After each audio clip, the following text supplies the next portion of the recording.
So let's begin our discussion in which we are trying to understand the Bhagavad Gita. There's no limit to understanding the Bhagavad Gita. In fact, the whole approach of understanding Bhagavad Gita in 3 weeks is a non-practical approach. Because Bhagavad Gita is something eternal, something very deep, eternally, unfathomably deep. And Bhagavad Gita is not different from Krishna. In the material realm, I always explain with this example that the word mango and the fruit mango, they are two different things. However, in the spiritual realm, the name Krishna and the person Krishna, they are the same. Similarly, whatever Krishna speaks, that is also Krishna. The name of Krishna is also Krishna. The energies of Krishna is also Krishna.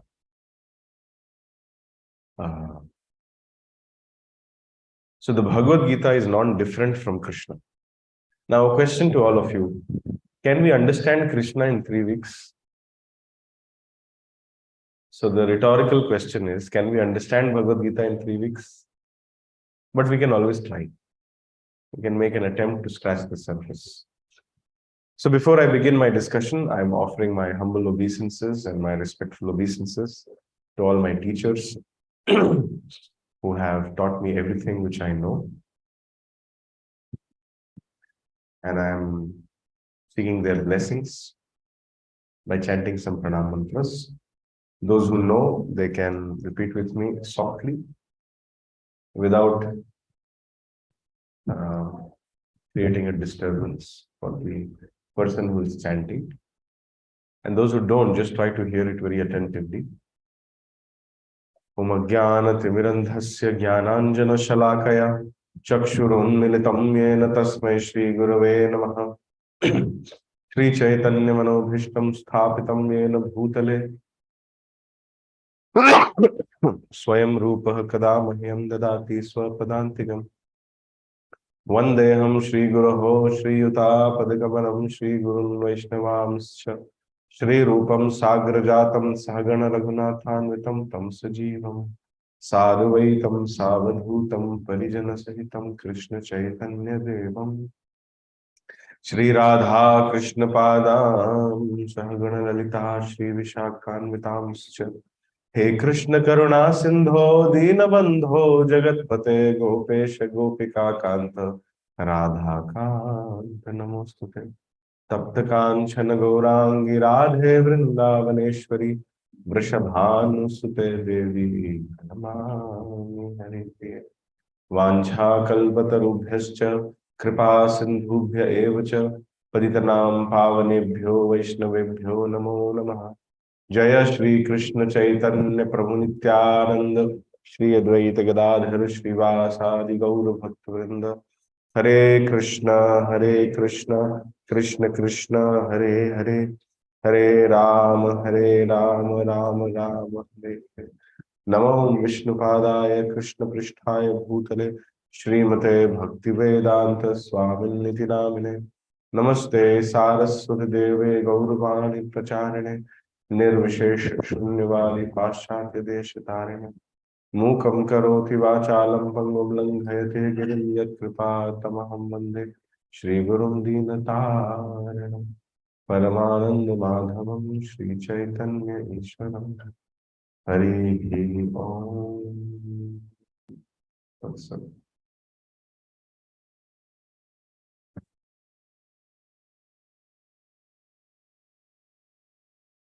Hare Krishna. So welcome to Gita SAAR. This is week 1. And today, very ambitiously, we are trying to cover chapters 1 to 6 of this Bhagavad Gita. How many of you have actually read the Bhagavad Gita? Okay. Ideally, this seminar is for those people. How many of you have not read the Bhagavad Gita? This seminar is also for you. It will help you to understand or get at least appreciate what the Bhagavad Gita is, so that you get a desire to read it. The main problem with the residents of this holy land of India is that they think that they know everything. What is the need to read Bhagavad Gita? That is their approach. It is better to read some book which will help me to earn some money rather than reading Bhagavad Gita. What will Bhagavad Gita do?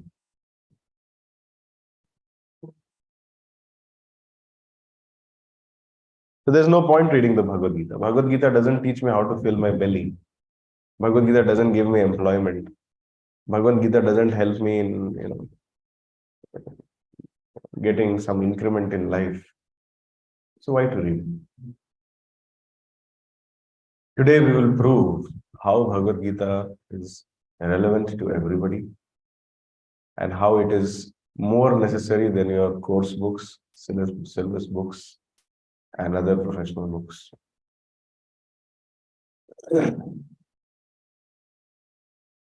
There are three ways in which this seminar can be done: beginner, intermediate, advanced. Which level do you want? How many of you want to do it in the advanced level? How many of you want to do it in the intermediate level? You want intermediate, huh? Very good. And how many of you want to do it in the beginner level? Very, very good. So we'll go with the beginner level. You have to adjust.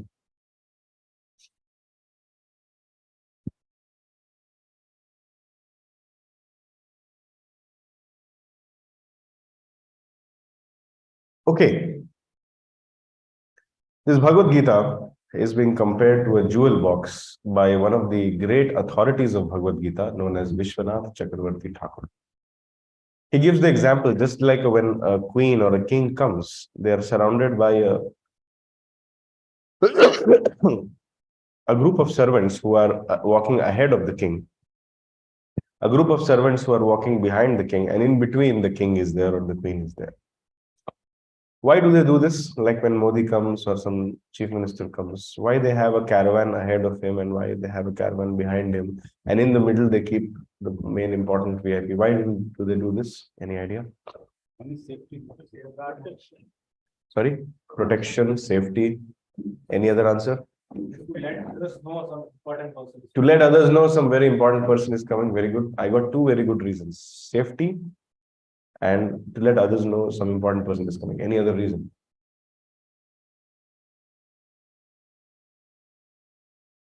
Actually, Krishna has also done the same. The outer or the upper cover is compared to the Jnana Yoga, and the lower cover, which contains everything, contains to be the Karma Yoga. But inside the jewel box, the most interesting and the most important and the most precious part of the Bhagavad Gita is kept, that is Bhakti Yoga. How many chapters are there in Bhagavad Gita? Whoever answers this, they will get one toffee. I'll not give. So, first 6 chapters are one group, last 6 chapters are another group, and in between this chapters 7 to 12, they are the most important aspect of Bhagavad Gita.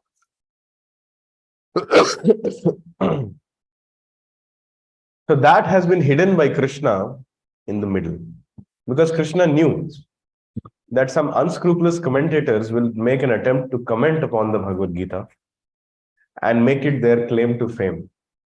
Bhagavad Gita is the most, did you know that Bhagavad Gita is the most famous book in the world?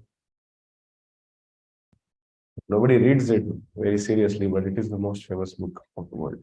Everybody knows about it. And everybody knows that if they write a commentary on that, they'll become famous.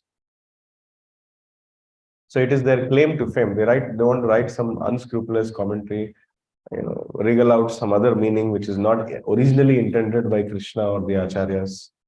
So Krishna knew that people will make this attempt.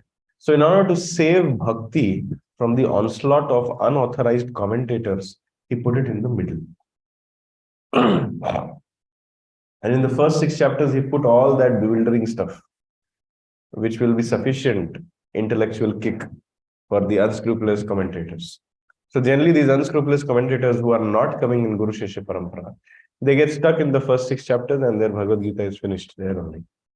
And they just browse through the middle chapters and they surpass or just browse through the last chapter. That is one reason. Another reason which someone told, to show that somebody important is coming, that's why we put them in the middle. So Krishna purposely, to show that Bhakti Yoga is the most important teaching of Bhagavad Gita, he put it in the middle.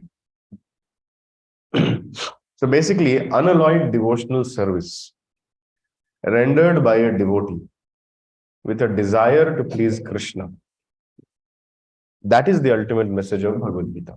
I repeat, Bhagavad Gita's ultimate message is how to render pure devotional service by becoming a devotee of Krishna with a desire to please Krishna. This is the central message of Bhagavad Gita. Now, to understand Bhagavad Gita, there are two qualifications. Who can tell me those two qualifications? One believes that Krishna is the supreme personality of God. Very good. That is one qualification. Any other qualification? Non-envious to Krishna. If you would have told, I would have given you. I've kept this for giving only today.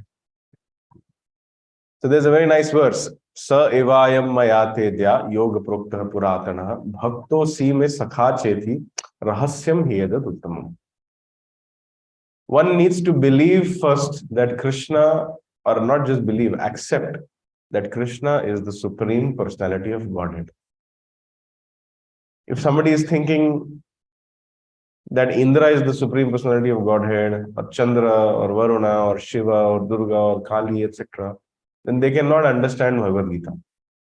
If somebody is thinking Krishna is not God, he is just a historical personality who was very powerful, then also you cannot understand Bhagavad Gita.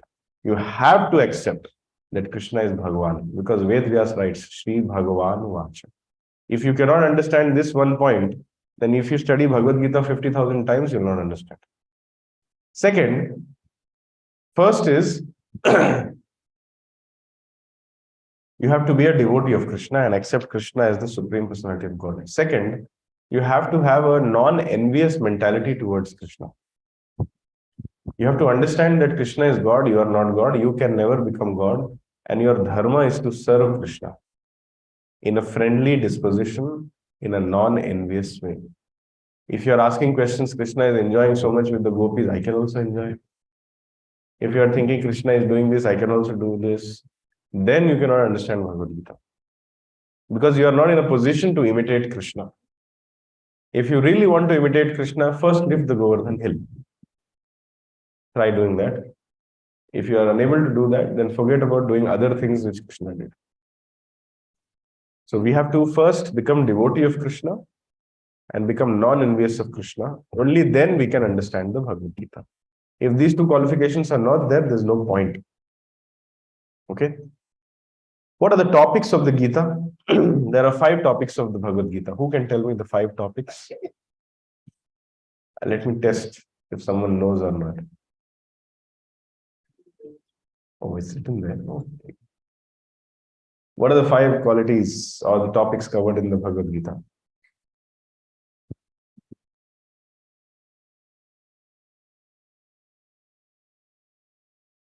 The 5 topics are Ishvara, Prakriti, Jiva, Kala, and Karma. These 5 topics are discussed. Now tell me, what is Ishvara? Ishvara means, sorry? Who is God? Yeah. Prakriti means Nature. the nature, the laws of material nature, etc. Jiva means we are Jivatmas. Kala means time. And karma means activities which we do. Very good. So, Ishvara, Prakriti, Jiva, Kala, and Karma. One basic fundamental which I would like to cover before I begin the discussion, because I see some first-timers are also coming today. Please understand the basic fundamental situation of ourselves. We are not this body. We are spirit souls. Am I a man? Am I a woman? Am I an Indian? Am I an Australian? Am I a lawyer? Am I a doctor? Am I a cat? Am I a dog? Am I a Pokemon? Then who am I? I am a spirit soul. Now, what is the dharma of spirit soul? Duty of spirit soul? To serve the Lord. What is your religion? What is your religion? What is your religion? Yes. He is a Hindu. Okay. What is your religion? Hindu. So this is an incorrect answer actually. The word religion or dharma means something which is very intrinsic, which can never change.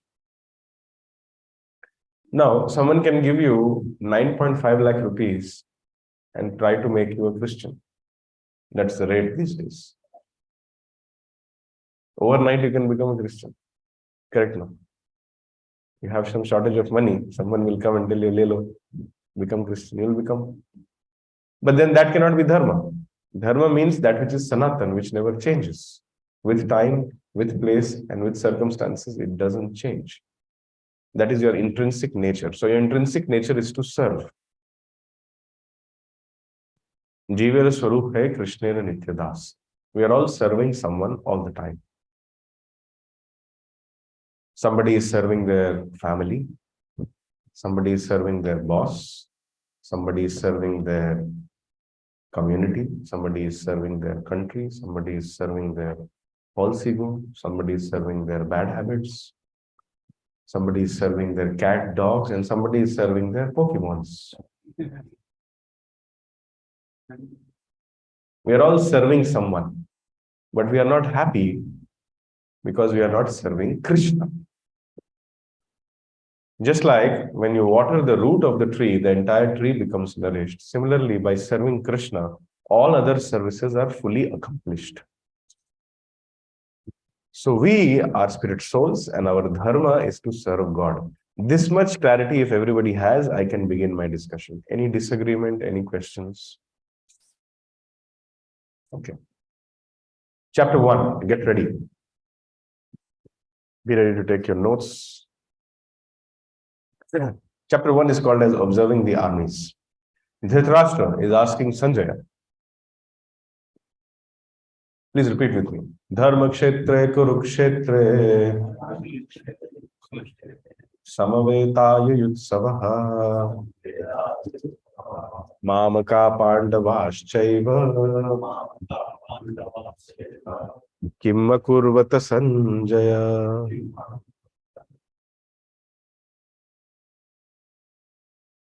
Dharma kshetre kurukshetre. In the holy land of Kurukshetra, where there are spiritual vibrations which will give strength to spiritual people. Kauravas not being spiritual people, Dhritarashtra was afraid that when Kauravas and Pandavas would come together, what will actually happen? He has a separatist mentality. He is calling Kauravas as his sons, Pandavas as Pandu's son, although in the absence of the father, the elder brother of the father should act like a father. He should have said, my sons to Pandavas. But he has this separatist mentality. He wants his sons to rule. He is siding with Duryodhana, irrespective of the fact that Duryodhana is not having a good character. This diplomacy is being shown very clearly in the first verse itself. And then in the next verse, we see verses 2 to 11. We see Duryodhana is going to Dronacharya and he's asking him various questions or making various statements. That just see your intelligent disciple Drishtadyumna has so nicely arranged this army. Indirectly, he's trying to incite Dronacharya, that you should have not given military skills or military education to the Drupada son Drishtadyumna, because now he's going to kill you with what you have taught. You should not have a soft corner towards the Pandavas. You are Dronacharya, you are Bhishma. You like the Pandavas very much, but don't have a soft corner. They are anyways going to kill you. Better fight very nicely with them. see, their army is only protected by Arjuna and Bhima, but for me, Bhishma is there, this is there, Dronacharya is there, etc., etc., etc. He was just talking, showing very nice diplomatic skills, making double meaning statements, and trying to win everybody in his favor. So Duryodhana was a perfect manager who knew the art of keeping everybody together, who knew how to make things in his favor. Actually, before the Mahabharata, if you see on paper, Duryodhana is the winner. He has larger number of army, he has larger warriors, bigger in number, bigger in strength, better management skills, more money, more resources. On paper, he was the winner. But he did not have one single thing, that is the blessing of the Supreme Lord Krishna. Krishna was on the side of Pandavas, so he lost. Moving on, in the first chapter, we see later on everybody starts blowing their conch shells. Panchajanya, Rishikesho, Devadatta, Dhananjaya. उसके बाद पौंड्रम शंखो महादन्नो भीम कर्म वृकोदरः अनंत विजय राजा कुंतीपुत्र युधिष्ठिरः and Sughosha Manipushpaka. These are the shankhas of Krishna, Yudhishthira, Bhima, Arjuna, Nakula, and Sahadev. Actually, if you carefully analyze, the names of the conch shells of only these people are mentioned. Although everybody is blowing their conch shell, but Vedvyas says that their conch shells are transcendental, and other people who are blowing their conch shell, that is not transcendental. So Vedvyas is giving a hint that after the war, only these 6 people will remain alive. So in a very cryptic way, in the first few verses only, the result of Mahabharata is declared. Those whose conch shells are named in the Bhagavad Gita, only they will remain alive. Those whose conch shells are not named, they will all die. That was the sign of victory. That's why I wrote signs of victory. Some of the signs of victory were Krishna was on the side of the Pandavas. And these Shankhas, they had been named. And Kapidhwaja, Arjuna had Hanuman on the flag of his chariot. What was the mood of Arjuna? Why did he keep Hanuman on the chariot flag?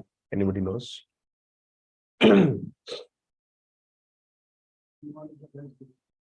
Hanuman is the best devotee, okay.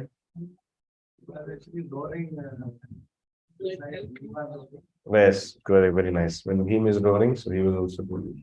However, Prabhupada explains the mood of Arjuna. Arjuna was looking at himself as a servant of Krishna who has to fight on behalf of Krishna. Now, earlier, when Krishna came as Lord Ram, Hanuman fought by the side of Lord Ram on behalf of Lord Ram to attain victory for him, assist him in his mission. So Arjuna is thinking that my position is also easily the same today.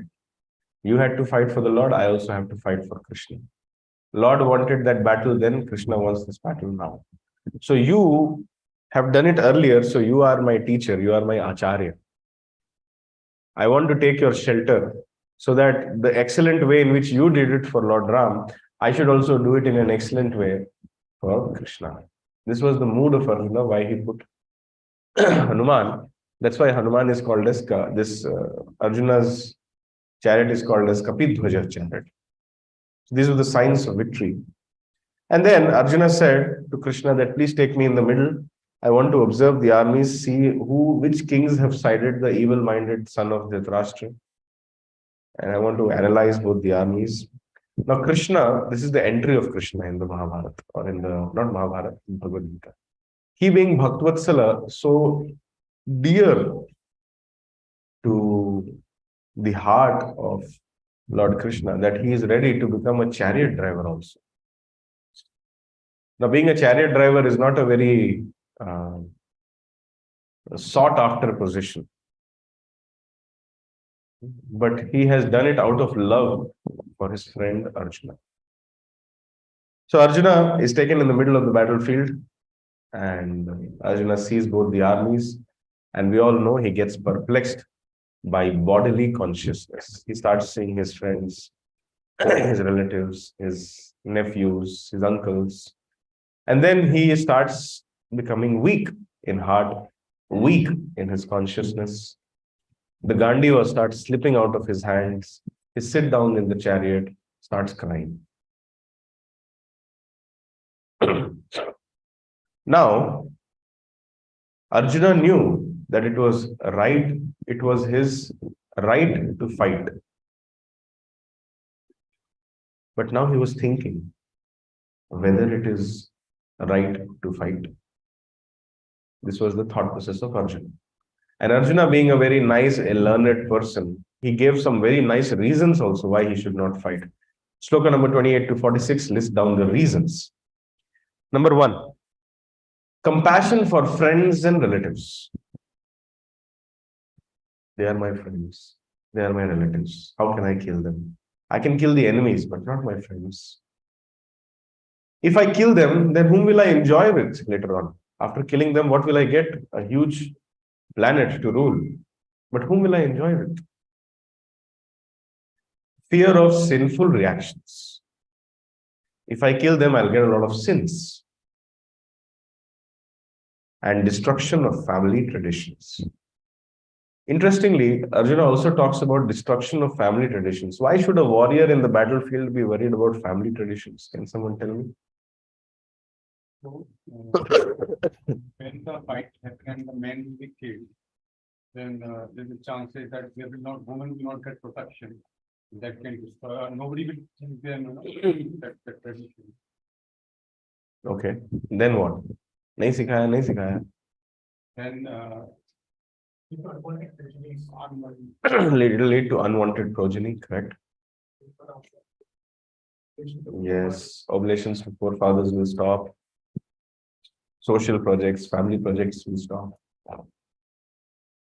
This family tradition is very important, actually. Some people look it as rituals and they don't want to do it, but they lose their own proper engagement, as a result of which they become sinful in their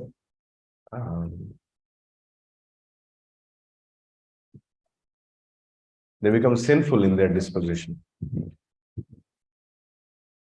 I'll give you an example by which we will understand how important it is to properly know the family tradition.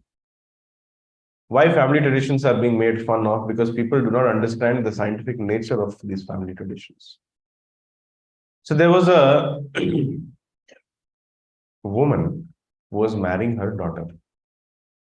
And during the daughter's marriage, there was a very naughty cat which was jumping around here, there, everywhere, creating confusion, dropping things. So the woman told, stop everything now. First, go and catch that cat, put it in one place, and put some bucket or some nice covering on it with a brick so that the cat doesn't move around. They did that. And then the marriage got performed very peacefully. Now, after a few years, this girl grew up and then she had her own sons and daughters. When she was marrying her daughter, immediately she thought, oh, during my marriage, the cat was put under a basket. Stop everything. Just go and find a black cat from somewhere. Bring the black cat here. Put a basket with some bricks on it. Then only the marriage will continue. This is our family tradition. So when we do not understand why we are doing what we are doing, we become Kerala story, banana story, and so many other stories will happen. I repeat, when we do not know why we are doing what we are doing, we will not be able to see the scientific nature or the importance of such things, as a result of which we will make fun of our own selves, our own culture. So who gives us clarity about these family traditions? Our elders. Now, if elders are all killed in the battle, now why, you see, when there were joint families, there was very nice engagement, especially for the women of the family. There was no time for Netflix, Saas Bahu, and all these things. They were fully engaged. And the men were also fully engaged. But since the time these joint families have broken, so many sinful things are happening. The house has become literally like a cave in which all kinds of sinful things have been happening. So when there is a joint family, 50 people staying together, I have seen a joint family. I have lived in the times when joint family used to be there. I don't know how many of you have lived in those times. So when I used to go to my village, 50 of us used to stay in one house. It was a very big house. And the ladies used to take departments. One lady's department was to make chapatis. She used to stack the chapatis like this. In one place, the sabzi is being made. One place, the dal is being made. They're all daughter-in-laws. And then everybody used to eat also this much. And life was good. And everybody knew why we are doing what we are doing. I remember when the child used to cry, so it is very difficult for the mother to understand why the child is crying. Generally, in today's culture, if any lady sees the child crying, give the food or give the milk. No milk, sorry. Give the mobile phone. Give the tablet. That is the present day mother. But in those days, I used to see, whenever the child used to cry, 4 or 5 ladies used to come and they used to analyze why the child is crying. And some good solution they used to find. And the child used to immediately stop crying. And when they were not able to find a solution, they used to understand that there is some toxin or some thing which is there in the body of the child which is causing trouble to the child. So they used to bring some kind of a leaf, mix it with the breast milk or mix it with some dal or something and feed the child so that all the contamination and all the toxin comes out of urine and stool. That level of understanding was there. You see, when Krishna killed Putana, how Krishna was purified. You read the Krishna book. They didn't call any Brahmanas. All these ladies of the house, they knew all the things which is mentioned in the Vedic literature. Some were purifying them, some were chanting some mantras, some were doing some things to protect him, some were giving baths, it was a very, very nice way, methodical way everything was being done. So that is called as family tradition. But since the time this joint family has broken, whom to ask? Most importantly, why to ask? My ego is so big, why should I ask someone? I am very good. Google is there, I am there. Why should I ask? That is the problem. So Arjuna was very much concerned that if we kill everybody, then the family traditions will be spoiled. This finishes chapter number 1. Are you happy? Chapter number 2. It's called as Contents of Gita Summarized. So after hearing all these reasons, Krishna is thinking. Krishna is smiling around. That now it's time to speak the Bhagavad Gita. Krishna always uses his pure devotees to teach the world a lesson. Here, the situation of Krishna and the situation of Arjuna can be compared to a talk show. In a talk show, sometimes the host invites some guest, a doctor, and starts asking questions about kidney disease or about lung disease or about whatever. Because the host is asking questions to the guest doctor about the lung disease or the kidneys disease, does it mean that the host also has these diseases? Yes or no? Why is he asking them? For the sake of general public. Similarly, Arjuna has no problems in life. He has understood the mind of Krishna. He has understood Krishna has inspired him as Paramatma from within to ask these questions so that the later generation people coming in Kali Yuga will benefit. Arjuna is an eternal associate of the Lord. You will see in the Srimad Bhagavatam it is mentioned when later on after the war, when Ashwathama was being captured, Krishna was telling, kill him. Immediately you kill him. But Arjuna doesn't kill him. Later on, Yudhishthira says, don't kill Draupadi out of respect for Ashwatthama, No, sir. says don't kill. But Bhima is saying kill him. So Krishna is telling do something in such a way that you keep the words of Yudhishthir also and you fulfill Bhima and my desire also of killing him. It's like Krishna is giving equivocal instructions. Arjuna understands the mind of Krishna. He doesn't kill. He just shaves him off in a very disrespectful way, removes the gem which is from his head and asks him, takes away his house and other possessions and discards him. Then Krishna said, yes, you did the right thing. This is what I wanted. All the time Krishna is telling, kill him.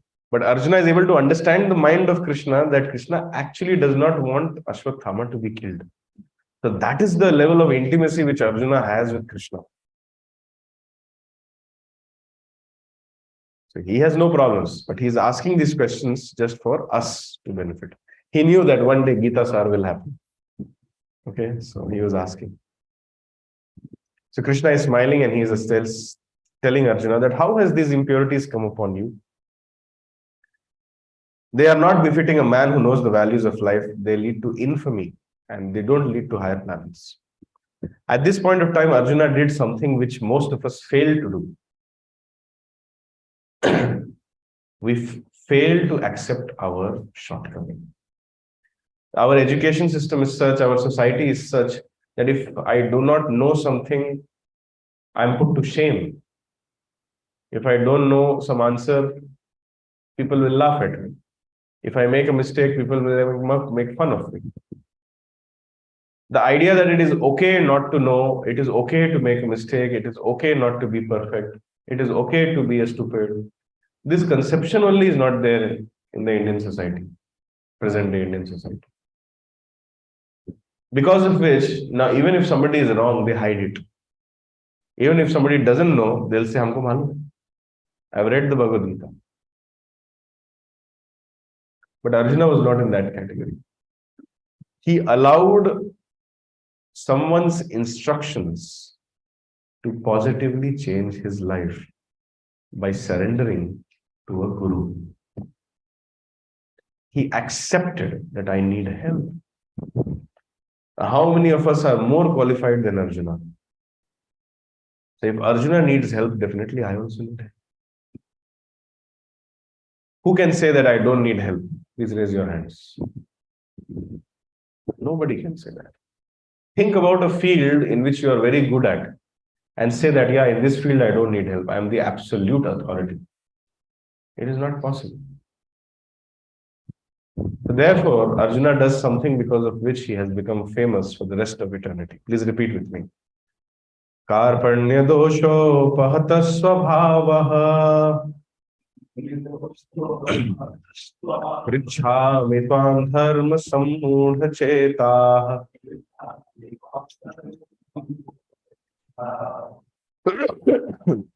Yad shreyasya nishchitam brohitanme Shishyasteham sadhimam tvam prapannam. Oh my dear Lord Krishna, now I am confused about my duty and have lost all composure because of miserly weakness. In this condition, I am asking you to tell me for certain what is best for me. Now I am your disciple, a soul surrendered unto you. Please instruct me. This was the surrender of Arjuna. Now, as soon as Arjuna surrenders, immediately Krishna takes the position of a guru and starts chastising Arjuna, starts scolding Arjuna. The first thing which he says that, my dear Arjuna, you are an idiot. And then he tells Arjuna about the concept of body and soul, which is called as Sankhya Yoga, chapter 2, shloka number 11 to 30. Now, this 11 to 30 is the source of all metaphysical philosophies of this world. Everything is in these shlokas. Why is Krishna telling him this philosophy of body and soul? Because he wants them to understand that, see, you're attached to these people. They're not the bodies, they are spirit souls. You cannot kill them. You cannot kill them. Souls cannot be killed. Only bodies keep changing. And changing of bodies is a law of nature. If you will not kill them, somebody else will kill. Death is certain. So from that purpose, he was explaining. Dehino yasmin yatha dehe kaumaram yauvanam jara tatha dehantara prapte dhiras tatra namuhyati. Chapter 2, shloka number 13. Here Krishna is telling, as the embodied soul continuously passes in this body from boyhood to youth and from youth to old age, the soul similarly passes into another body at the time of death. A sober person is not bewildered by such a change. He's telling to Arjuna that you have to become sober. Why are you so much perplexed that your relatives will die? Your relatives have already changed so many bodies till now. If somebody is 35 years old, they have changed their body 5 times. Once in 7 years, the entire body changes. And when the body is no longer usable, the soul gives it up and takes up a new body. Dhiras tatra namuhyati. One who is a dhira, he does not become a dhira when he sees death and separation. That is not a sign of an intelligent man. Suppose if my relative, let's say my uncle or my auntie or my XYZ, they have passed away. Why do I say they have passed away? The body of my uncle is still here. He's here, his hand is here, his leg is here, his whole body is here. Why am I crying? Because the soul has passed away. So actually, if I'm actually crying too much, that means I never knew my uncle. My uncle was the soul, and now he has taken some other body. So I should not cry for the body of my uncle. This body is not my uncle. My uncle was a spirit soul. He has passed away. So this conception, this understanding, Krishna is trying to give to Arjuna. But still, Arjuna is saying, I am attached to their bodies also. Why are you lamenting? Because I'm attached to their bodies also. I have played with those bodies. I have grown up with those bodies. Then Krishna explains that, see, this material world is dukkhalayam, ashashvatam, anityam, asukham. You have to learn to tolerate. Distress and happiness will come, but you have to learn to tolerate. Matra sparshastu kaunteya sitoshna sukha dukkhadah agama paino nityas tam stitikshasva bharata.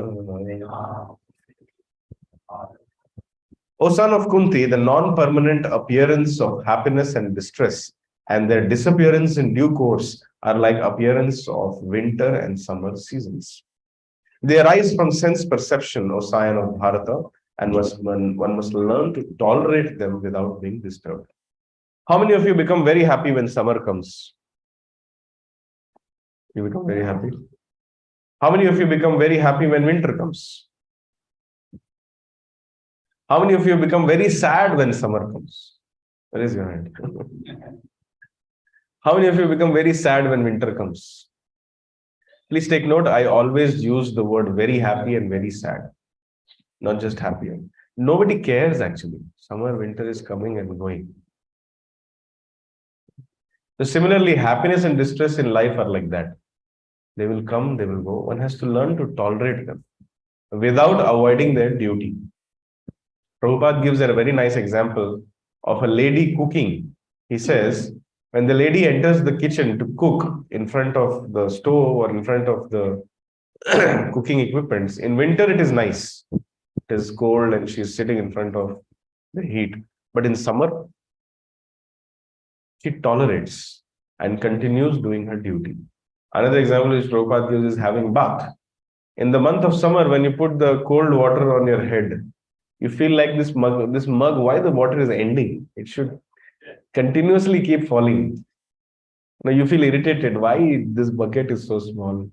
Like when I was a small child, I used to sit under a tube well, and the water used to keep flowing. These days you have shower, whatever. So you feel very nice sitting under a waterfall or something.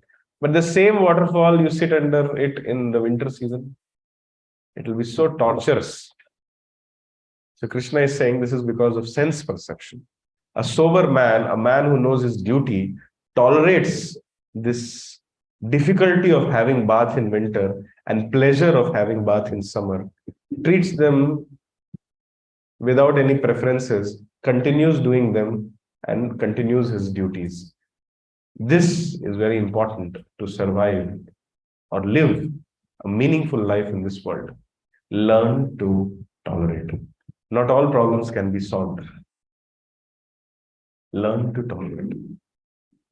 Those who cannot tolerate, they will perish. Why? Because those who cannot tolerate, they'll try to solve each and every difficulty or problem which is coming around them. But they do not know that the number of problems which are coming, they are infinite. If I get busy in solving infinite problems, when will I solve the problem of birth, death, old age, and disease? This is the distraction of the present day life. People are so distracted with temporary problems, which is causing them happiness and distress, so that they forget the actual problem of life, birth, death, old age, and disease. So one can be cognizant of the actual problems of life only when they learn to tolerate things in life. Next, Krishna talks about Sakam Karma Yoga and Nishkam Karma Yoga. Arjuna was in some kind of a low state, so Krishna is giving him some carrots. That see, if you fight, you'll get the entire planet to rule. If you fight and win, you get an undisputable sovereignty on this planet. However, if you fight and if you lose, you go to the heavenly planets and you also live a good life there. So there's no problem in fighting. This is called Sakam Karma Yoga. You do something with a desire to enjoy the results of that work. And this something is not something sinful. It is recommended by Guru, Sadhu, and Shastra. That's why it's called as Sakam Karma Yoga. But then seeing that Arjuna is not fully satisfied by this carrot, Krishna starts teaching him Nishkam Karma Yoga, Shloka 38 to 53, which means you do your work, but you don't do it for the results which are there. You do it only for the sake of doing in an obligatory way. And this Nishkam Karma Yoga is also called as Buddhi Yoga.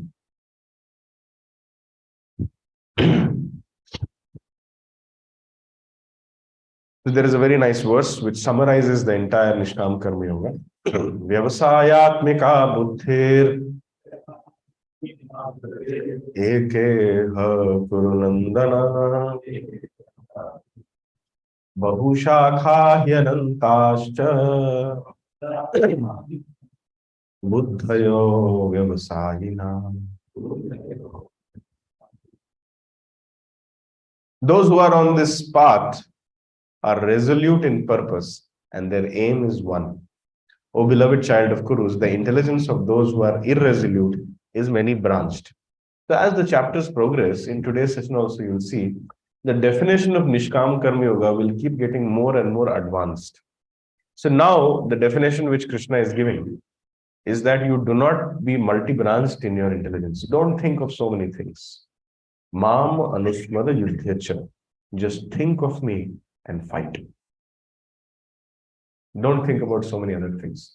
This was the verse which inspired Srila Prabhupada to dedicate his life for the mission of his Guru. He read the commentary on this verse by Vishwanath Chakravarti Thakur. Vishwanath Chakravarti Thakur says that the desire of the spiritual master should be the sole aim and sole life of the disciple. It should be the only aspiration, both in the stage of practice as well as perfection. And the disciple should dedicate his life. Simply live for Guru. This is the verse because of which we all are sitting here today. 2.41. Because this verse inspired Prabhupada, and because Prabhupada went all around the world, because of which we all are sitting here today. So we should be very grateful to this 2.41. Every day we should offer obeisances to this verse. And we should also try to become like this. Vyavasayatmika buddhi.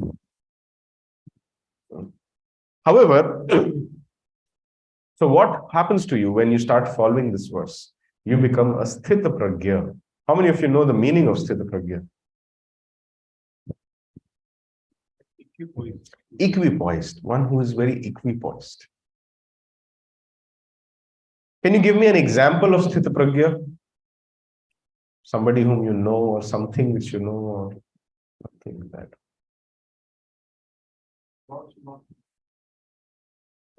You have to explain how, huh? Just don't give names. Sthita pragya. Very good. Yeah, all the people in Bhagavatam are Sthita pragya. Thank you. Don't start taking names one by one. They are Mahajans because they are Sthita pragya. I'll give you the example of a tortoise, which the Bhagavad Gita gives. The tortoise is there, its both legs are there. How many of you have seen a tortoise? Actually seen, huh? Not just Google. So when you go close to a tortoise, what will the tortoise do? It will retract its hands and legs and head also and go under the protection of the shell. Similarly, it is said that a Sthita Pragya uses his senses only for the service of the Lord. And whenever there is any opportunity for sense gratification, he retracts his senses from the environment where the sense gratification is happening. In this way, a Sthita Pragya uses his time, energy, senses, and intelligence according to his plan in the service of the Lord. This is called Sthita Pragya.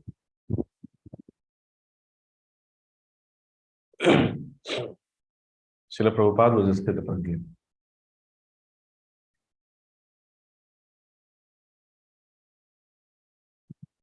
One day, Srila Prabhupada was taken to a ceremony or some concert in which all drunks and hippies had come. Srila Prabhupada didn't know that this kind of audience will be there, so he went there. He danced on the stage. There is a photo where he's doing like this on the stage. Everybody is singing and dancing and chanting. But after the program, he says, this place is not a place for a sannyasi. And after that, Prabhupada never went to such concerts. So he's a Sthita Pragya. A person who acts like a liberated soul in the association of opposite gender is a fool. He's not a Sthita Pragya. So in the association of opposite gender, everybody should be very, very careful. Very, very careful. Once, Srila Prabhupada was 75, when he was 76 years old, 75. His sister, who was 70 years old, came to meet him in his room, and she was talking to him. And there was a disciple who was sitting next. He was thought the two old brother and sister, what I'll do. Anyways, they're talking in Bengali. So he started getting up and going. Prabhupada said, sit down. And then he said that a Sthita Pragya is always careful. It is not that they have some malicious thoughts, but they always maintain care. The reason which he gave was that, if I sit alone, even with an old woman in my room, the people who are envious of me, they will talk. That being a sannyasi, he is alone with an old woman. That was the reason he gave. But the Bhagavatam says that one should be very careful even with their own mother, sister, and daughter. Even a person who is very intelligent, knower of Bhagavad Gita, their mind and their intelligence can get astrayed because of the urge of the senses. So one should not act like a liberated soul in the association of opposite gender. There is only one person who can act like a liberated soul in the association of opposite gender. Who is that person? Krishna. Because he is Jitendriya. He is a master of his senses. Even if he is surrounded by 3 billion gopis, they cannot make him do something which he doesn't want to Krishna is Jitendriya. We never hear of any scandalous act from Krishna. Have you heard that Krishna engaged in sexual union with any of the gopis? Anybody, anywhere you have read, heard? Now imagine if you are a 14-year-old boy and 3 billion girls are around you who are more beautiful than Lakshmi in the dead of the night and they are surrendering their life to you. What you will do? Don't tell. Krishna doesn't do anything wrong because he's Jitendriya. He's not with those gopis because he likes to enjoy. No, he's with those gopis because the gopis want to be with him. He's fulfilling their desire as his devotee. So only Krishna is there. So therefore, Sthita Pragya should be like an ocean. I've put the figure of an ocean here. You see, many rivers, they enter an ocean, but the ocean does not get agitated, neither it changes its boundaries. Similarly, even when you sit like this to chant Hare Krishna or do something, so many desires will come to your mind. But one should not run behind each and every desire to fulfill them. Let them pass in the courtyard of your heart. Focus on the main aim of life, which is to go back home, back to God. This quality we have to learn from the Sthita Pragyas, from the ocean, from the tortoise. Sthita Pragya consciousness begins with sense control, later mind control. I repeat, Sthita Pragya consciousness begins with sense control, which later leads to mind control. Sense control is easier than controlling the mind. Apuryamanam achala pratishtham samudramapah pravishanti yadvat tadvat kamayam pravishanti sarve sashantim apanoti na kama kami.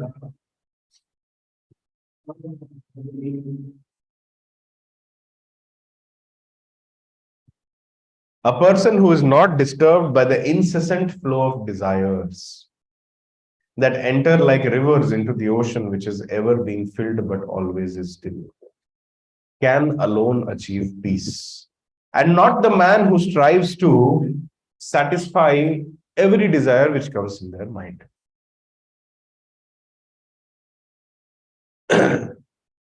Desires are not in our control. Sometimes it just pops up. Somewhere or the other it will come. We don't even know why it is coming. What is the source of this desire? So we have to learn to tolerate it. How a person falls down? By meditating on a sense object. Dhyayato vishyaha pumsa sangasteshu pajayate sangat sanjayate kama kamat krodho vijayate. So when we meditate on a sense object, we develop attachment to it. This attachment leads to lust. Lust leads to anger. Anger leads to bewilderment.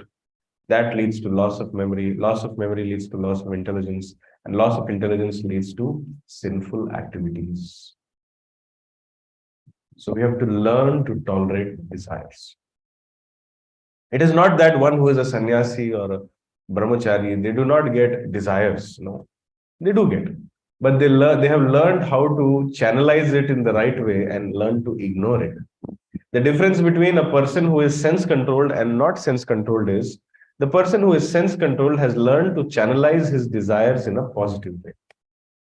And a person whose senses are not controlled means they have not learned. As a result, they have become slave of their mind and their senses. And they are going to hell after this life. So we have to become like this ocean. No matter how many desires come, we have to remain undisturbed and continue on our main goal. That brings us to chapter number 3. I'm moving a little bit slower than what I'm expected to do. So Arjuna, in the beginning of chapter 3, that is Karma Yoga, is confused. He's saying, Krishna, you're asking me to fight also. At the same time, you're saying this Apudamana, Machalam, Pratishtam, Gyan, this and everything. I'm not understanding what you want me to do. Can you clearly tell me? In the 2.41 only I told that I'm asking you to clearly tell me what I should do, but you are confusing me. What I should do? So Krishna's, sorry.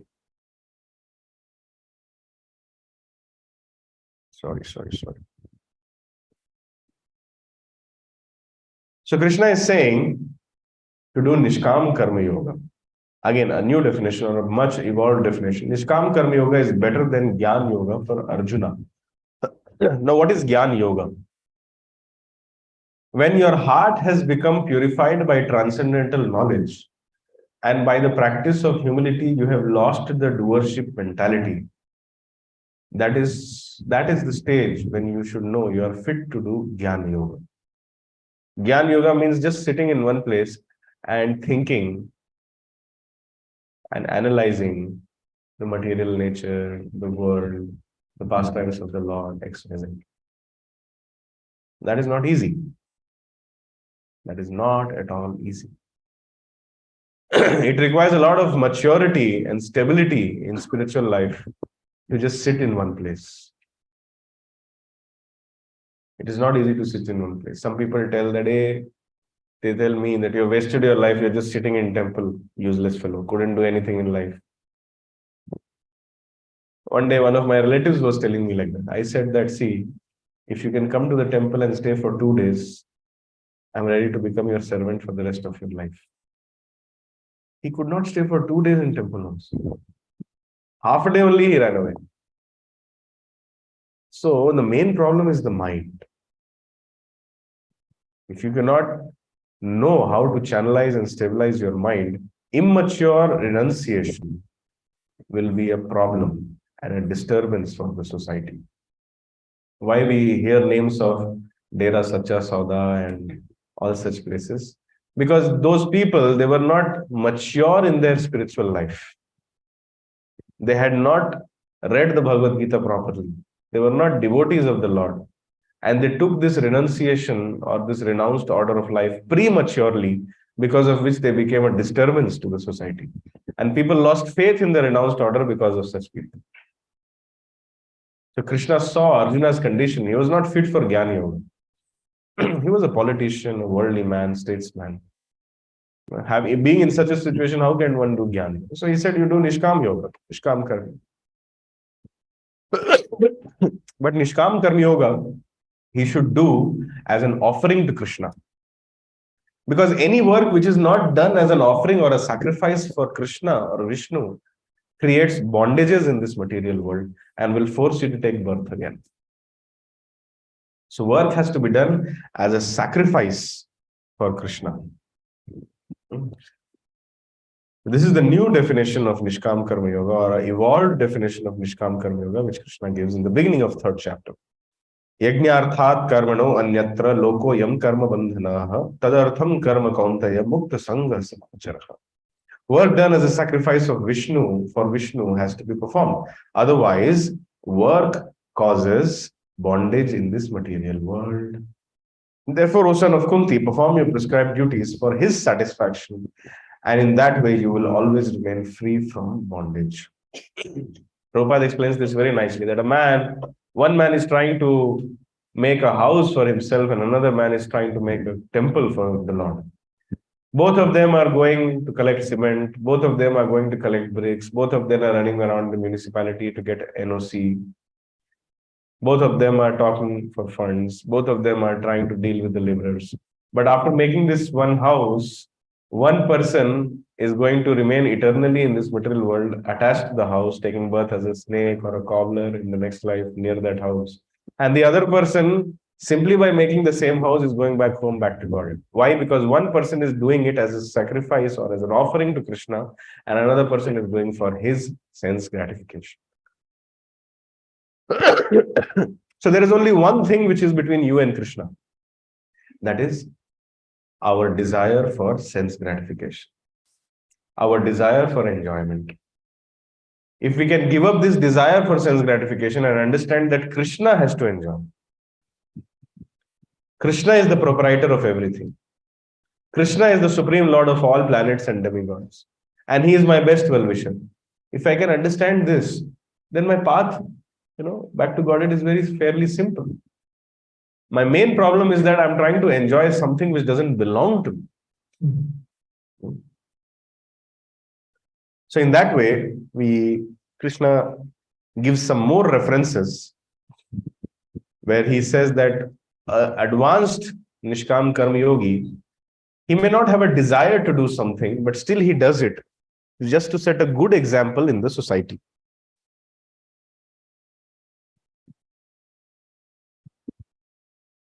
So, for example, when a teacher is teaching the student A, B, C, D, the teacher knows, right, how to write A, B, C, D. But still the teacher will ask the students, okay, I have written A. What next I should write? I don't know. Please tell me. And the child will say, what child? You don't know, I'll tell you. And the child will say, write B. So that is an advanced Nishkam Karma Yoga. Yad yad acharati shreshthas tattadevataro janah sayat pramanam kurute lokastad anuvartate. Whatever action a great man performs, the common men follow. And whatever standards he sets are exemplary, whatever standards he sets by exemplary acts, the whole world pursues. Now, many times I'm not explaining the meaning because I put a picture next to it, which is self-explanatory. For example, here I've put a picture. Sometimes I'll skip the explanation. I'll let the picture explain. Here I put a picture of Krishna and Sudama. Now, who should wash whose feet? Sudama should wash Krishna's feet.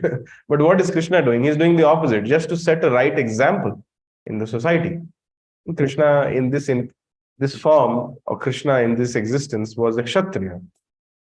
And Sudama was a Brahmana. So he was showing that whenever a Brahmana comes, even if I am God, I should wash his feet. This is called as Nishkam Karma. Does Krishna need to do this? What blessing can Sudama give to Krishna? But still he is doing it.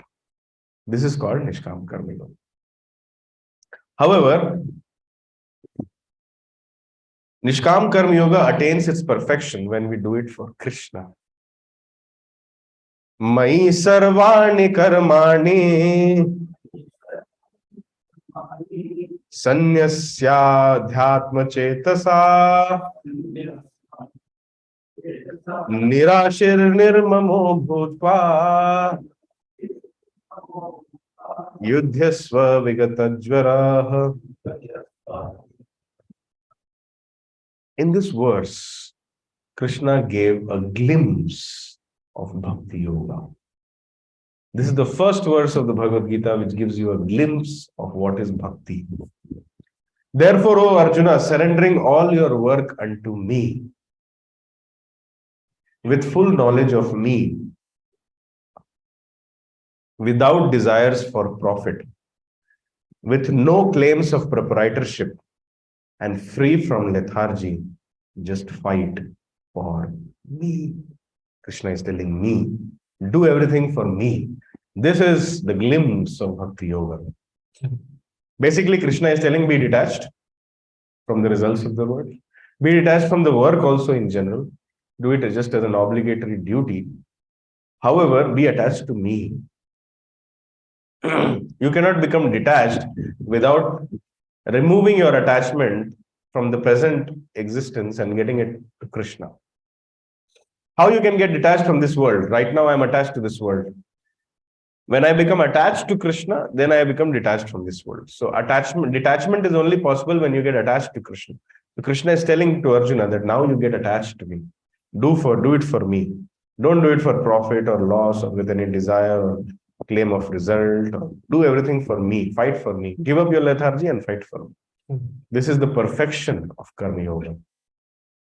Yeah. That is why Srila Prabhupada often says, Karma Yoga is Bhakti Yoga only. Because in Bhakti Yoga, Karma Yoga, Jnana Yoga, Dhyan Yoga, Ashtanga Yoga, all are included in Bhakti Yoga. Although this is the Karma Yoga chapter, but when you read the purport, Srila Prabhupada will say Bhakti Yoga. Therefore, those people who are neophytes, who do not understand the real Bhagavad Gita, they criticize Prabhupada, saying that the founder Acharya of ISKCON is explaining Bhakti Yoga even in the Karma Yoga chapter. But they fail to understand Mai Sarvani Karmani. Actually, why Krishna told all these 17 chapters? To come to the ultimate conclusion, Sarva Dharman Parityajya. Now, Prabhupada knows that conclusion and he's beating us with that conclusion in chapter 1 only, chapter 2 only, chapter 3 only. Because he knows the Kali Yuga soul is so flickerer minded that they will probably never reach the 18th chapter in their life. Let me give them the ultimate thing in the 3rd chapter only. So when you read the purport of this verse, it will become very clear that actually Karma Yoga is just a subset of Bhakti Yoga. Now, in this chapter, Krishna also covers something very important, conquering of lust. The Bhagavad Gita says, lust, anger, and greed are 3 gates to hell. And lust is a serious problem for everybody. Any intense material desire. Lust doesn't mean man enjoying a woman, woman enjoying a man. No. Any intense material desire is called lust. So if I have a desire which is not related to Krishna or the devotees of Krishna, it can be anything. It can be a desire to have a nice black shirt with some nice design in it. It can be a desire like that. And I have an intense desire. It's lust. I really like the land of my neighbor. It's lust. I want to have this car. And for that, I have spent last 5 years of my life working very hard. It's lust. So any intense material desire which is consuming my consciousness is lust. Actually, lust is nothing but perverted reflection of love. We have that propensity to love, but when we misplace that propensity, instead of putting our loving propensity to Krishna, we put it to other things and other people around us, then it becomes lust. So if somebody wants to conquer lust, they should know how lust comes and which are the sitting places of lust. Anybody who can tell me what are the sitting places of lust? Yes. Sense and mind. Very good. Intelligence also. 3 places the lust sits. Mind, sense, and intelligence. So first you have to control your senses. Then you have to control your mind. Then you have to control your intelligence also. Intelligence can also be lusty.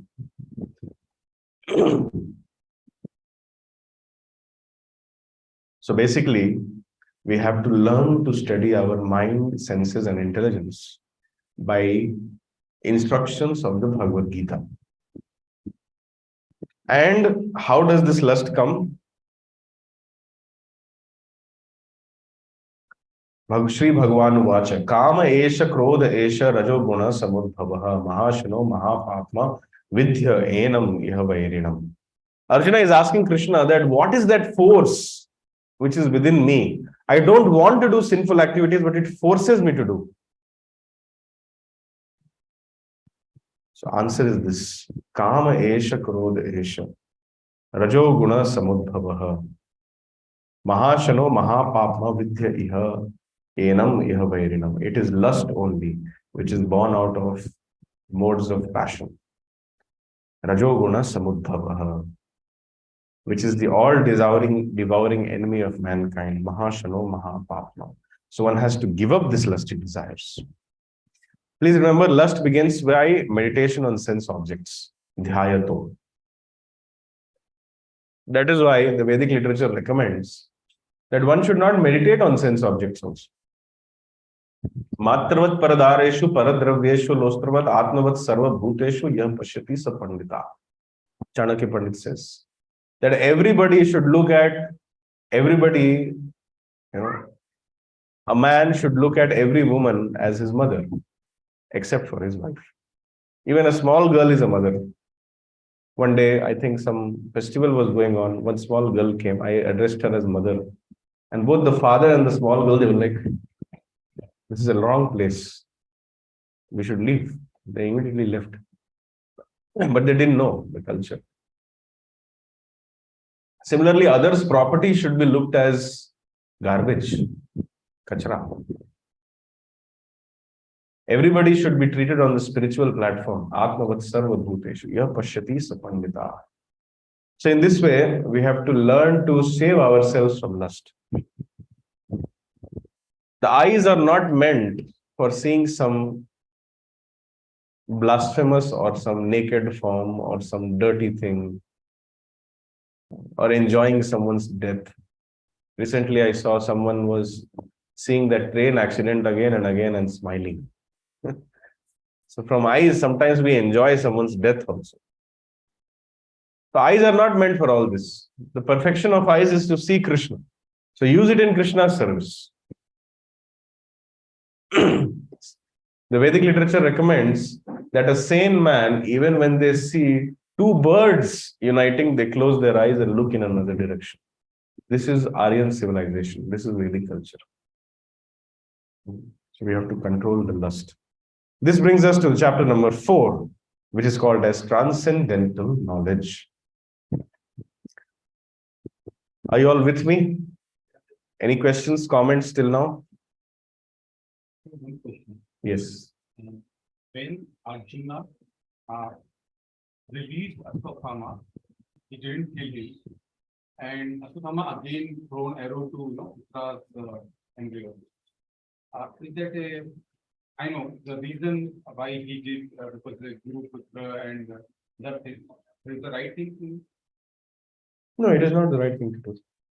Ashwatthama releasing Brahmastra to kill all the Pandavas and Parikshit in the womb was not the right thing to do. He did it out of, what can I say, frustration, anger, and enviousness. Arjuna not killing him, is it a right thing to do? Yeah, it is the right thing to do. In scriptures, killing a Brahmana, children, cow, women, and old people is not allowed, no matter how mischievous they are. So Brahmanas cannot, I mean, the Brahmana should be an actual Brahmana. But because the kind of activities which Ashwatthama was doing, he fell down from the position of a Brahmana. He became a Brahma Bandhu or a relative of a Brahmana. He displeased his own master Duryodhana also by killing the sleeping children of Draupadi. So he was no longer a Brahmana, but still, because he was the son of the teacher of Pandavas, and because the mother was still there, so the son was supposed to take care of the mother after the father passed away. For these reasons, Yudhishthir, Draupadi, and others, they felt that it is not good to kill. Chapter 4, Transcendental Knowledge. There are 500 versions of Bhagavad Gita. Why? Because people have not read 2 verses of Bhagavad Gita. Chapter 4, Shloka 1, Chapter 4, Shloka 2.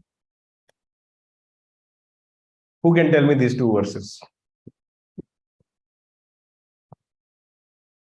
There are Bhagavad Gita's here. Uthao, dekho, bolo yaar. It can be with you also.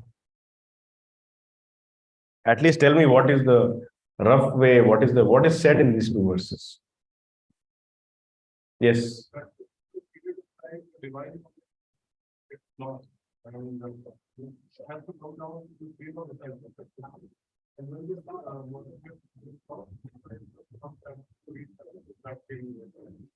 That is 4.2, 4.1.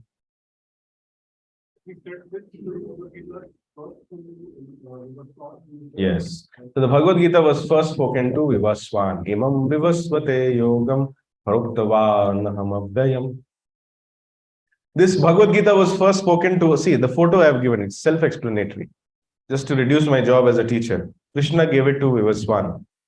Vivaswan is the presiding deity of sun planet, commonly called as Surya Dev. How many of you believe that there is life on the sun planet? Okay. Krishna says that there is life on the sun planet. Now, how many of you believe? If you do not believe, then you will not understand Bhagavad Gita. Because Krishna is saying that Imam Vivasvate Yogam. I spoke this knowledge first to Vivaswan, the presiding deity of the sun planet, who came on this earth and made Kunti pregnant also.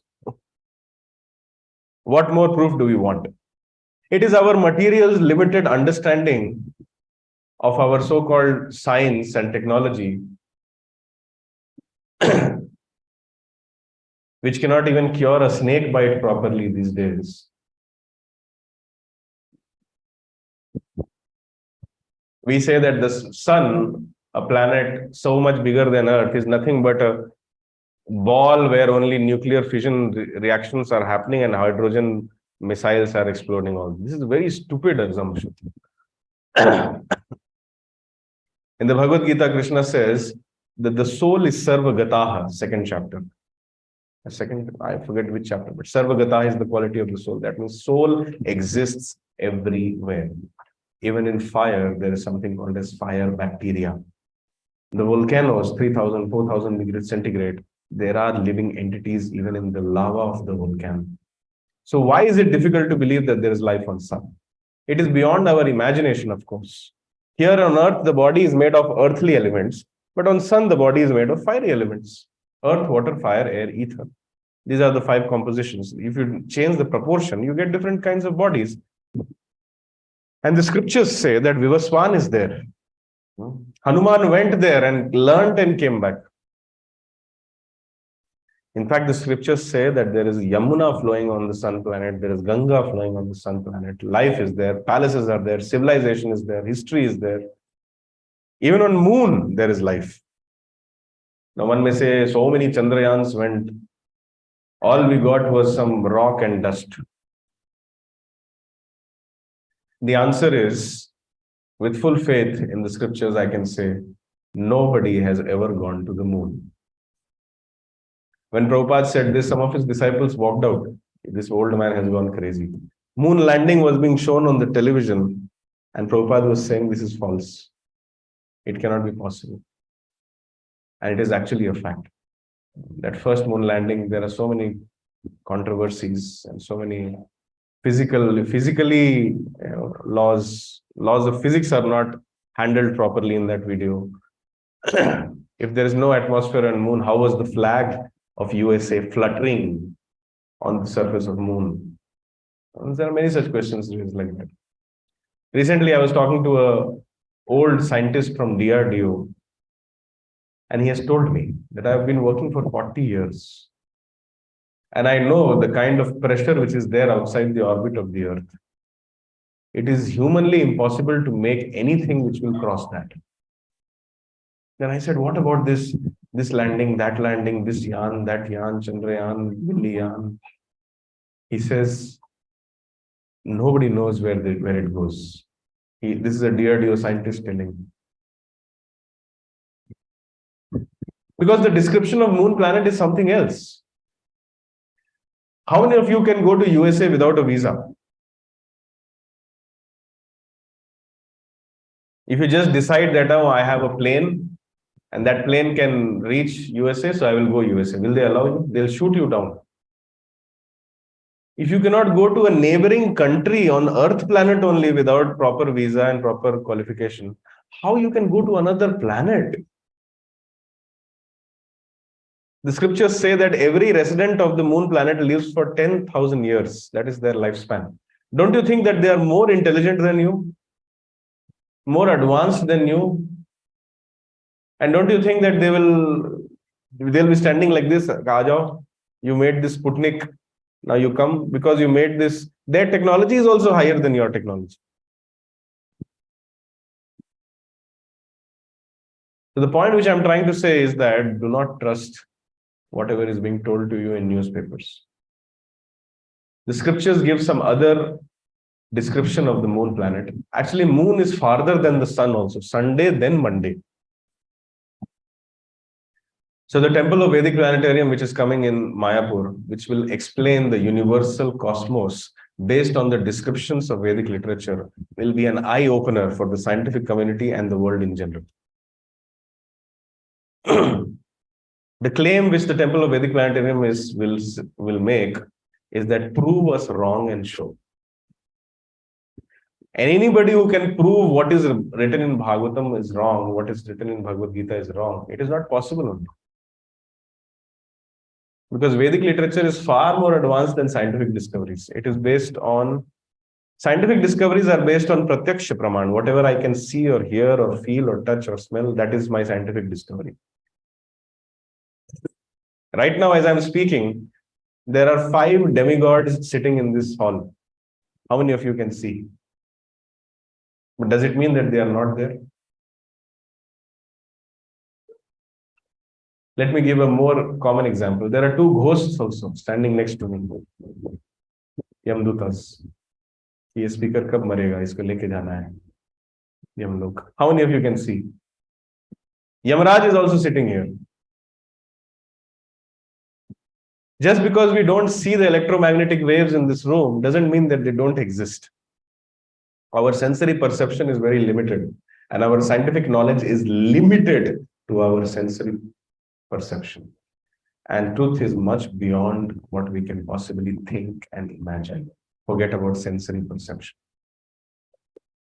So therefore, life is there on sun. If you believe in it, you can continue reading chapter 4 onwards. If you do not believe in it, after chapter 3, you are not qualified to read the Bhagavad Gita. Because Krishna is saying, Imam vivasvate yogam. I gave this knowledge to Surya Dev. And then Surya Dev gave it to Manu. Manu gave it to Ikshvaku. In the family of Ikshvaku, who took birth? Lord Ram took birth. He also read the Bhagavad Gita.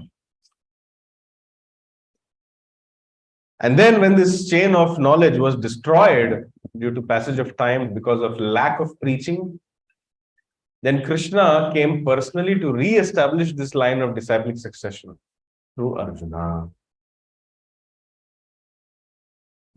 Now there is a very famous verse in the fourth chapter, which I think all of you know, thanks to V.R. Chopra. What is that verse? Yada yada hi dharmasya glanir bhavati bharata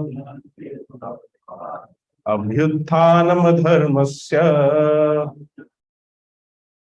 tadatmanam srijamyaham. Whenever and wherever there is the decline in the religious practice, O son of Bharata, and a predominant rise of irreligion, at that time I descend myself. Which religion are they talking about? Religious practice. Which religion is Krishna talking about? It's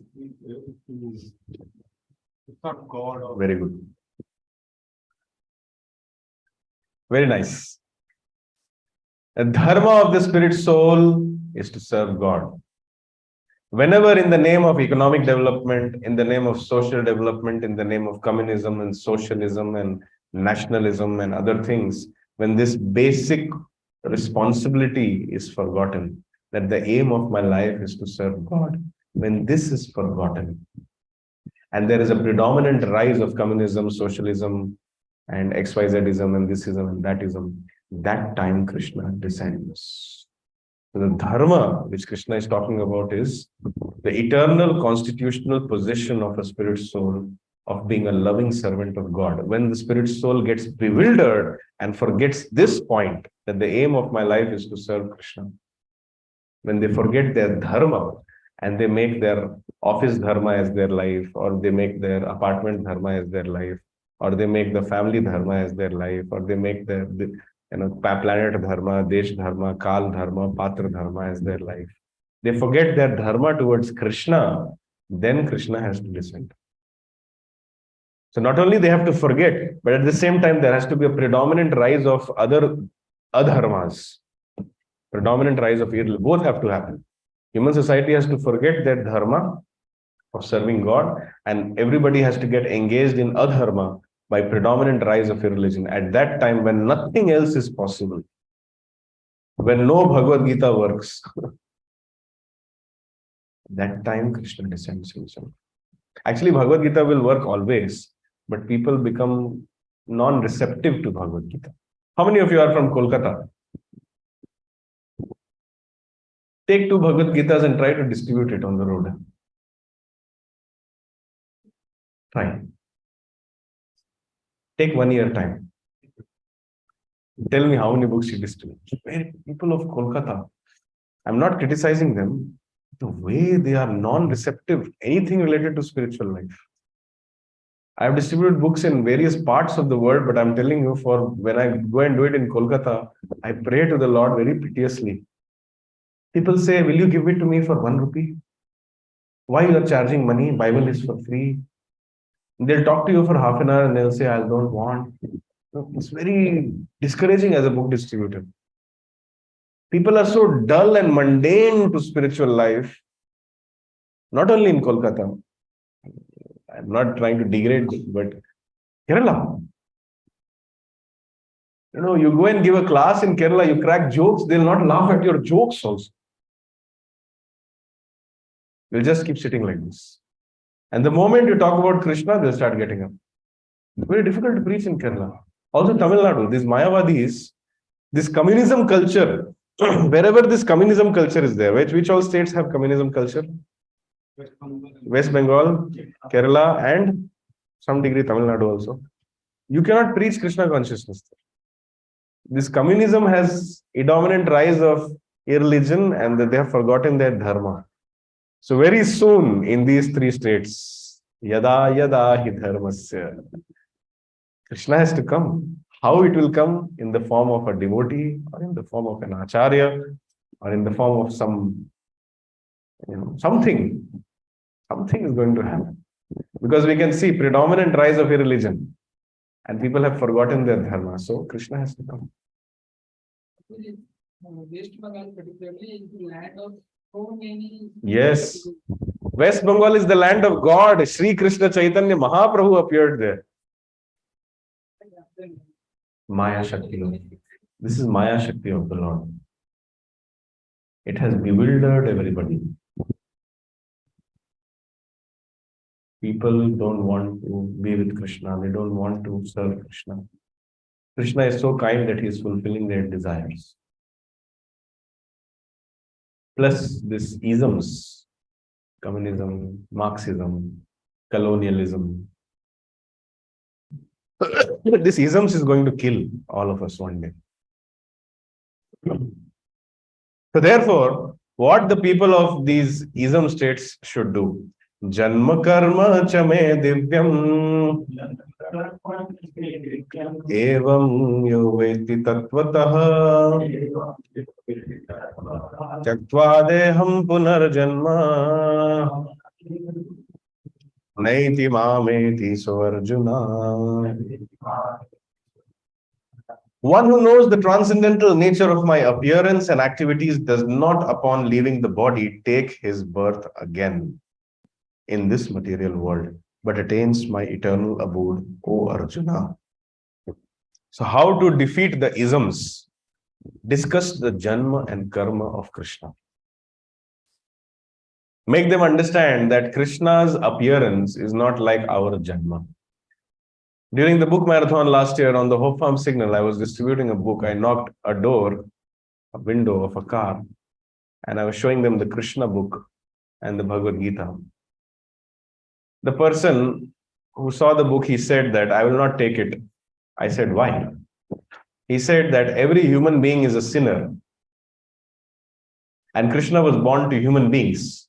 So he is also a human being. So he is also a sinner. So I don't want to read anything about sinners. Only Jesus can save me. Closed the car window, went away. So much misconception. By his face, he was looking like the 50 generations of his were worshippers of Balaji. By his face, he was looking like that. But he's telling Krishna is born to human beings, he's a sinner. How I really felt sad, and I prayed for that person, and somebody should help him. He has never read the Bhagavad Gita, he has never read the Bhagavatam. Krishna's appearance is not an ordinary appearance. If you read the 10th canto of Bhagavatam, chapter 3, you see how Krishna has appeared. It's unbelievable. It's unbelievable. Nobody can believe the way he has appeared and the way things are moving around, the way without any Google map, and Uber, Vasudev has reached Nand Bhavan and he has placed Krishna there and brought. It's unbelievable. So, Janma Karma Chame Divyam. Our Janma and Karma is not Divya. It is either in the mode of goodness or in the mode of passion or in the mode of ignorance. But Krishna's Janma and Karma is Divya, transcendental. So anybody who factually and scientifically understands the Janma and Karma of Krishna, they will never take birth again.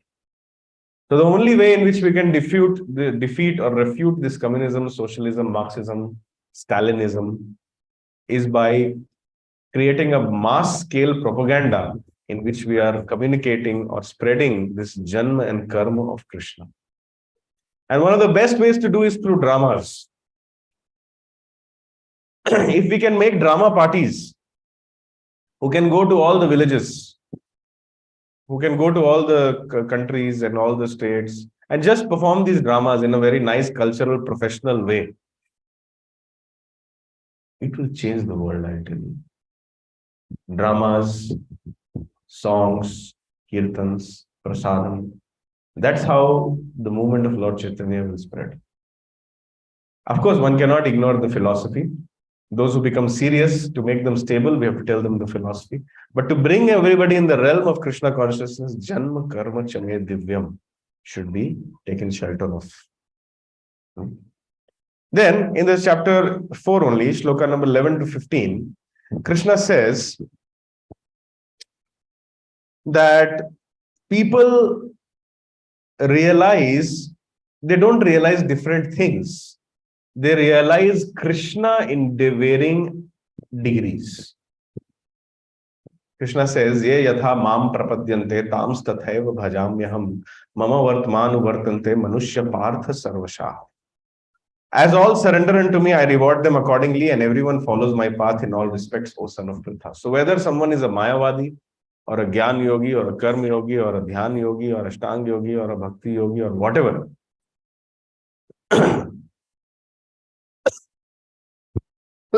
all paths don't lead to the personal realization of Krishna. But ultimately, everybody is realizing Krishna only in varying degrees. That is the meaning of this verse. And then later on, 4.13, Krishna says, Chaturvarnyam maya shrishtam gunakarma vibhagashah tasya kartaram apimam vidya akartaram avyayam.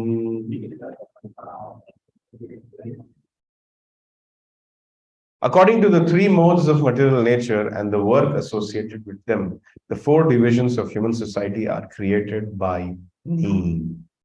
And although I am the creator of this system, you should know that I am yet the non-doer, being unchangeable. Now, many people, they criticize Bhagavad Gita and Krishna, saying that Jativad is promoted there. Brahmanavad, Manuvad is being promoted there. There are some universities where the Duffly gang is there. They keep playing the Duffly. Brahman, Bharat Chodo, this, that, blah, blah, blah. They don't know that by killing the Brahmanas, whether in Kashmir or in West Bengal, they cannot remove the natural order of the society. Anywhere you go, there will be always four classes of men. The intellectual class, who are visionaries, who can see beyond matter, who are sense-controlled, and whose vision is very subtle. There will always be such classes of men. There will always be a class of men who are very strong at administration, management. They'd like to have some power with them. They have that Ishwar Bhav, I'll take care of you, don't worry. There'll always be a class of men who are interested in business. Money, money, money.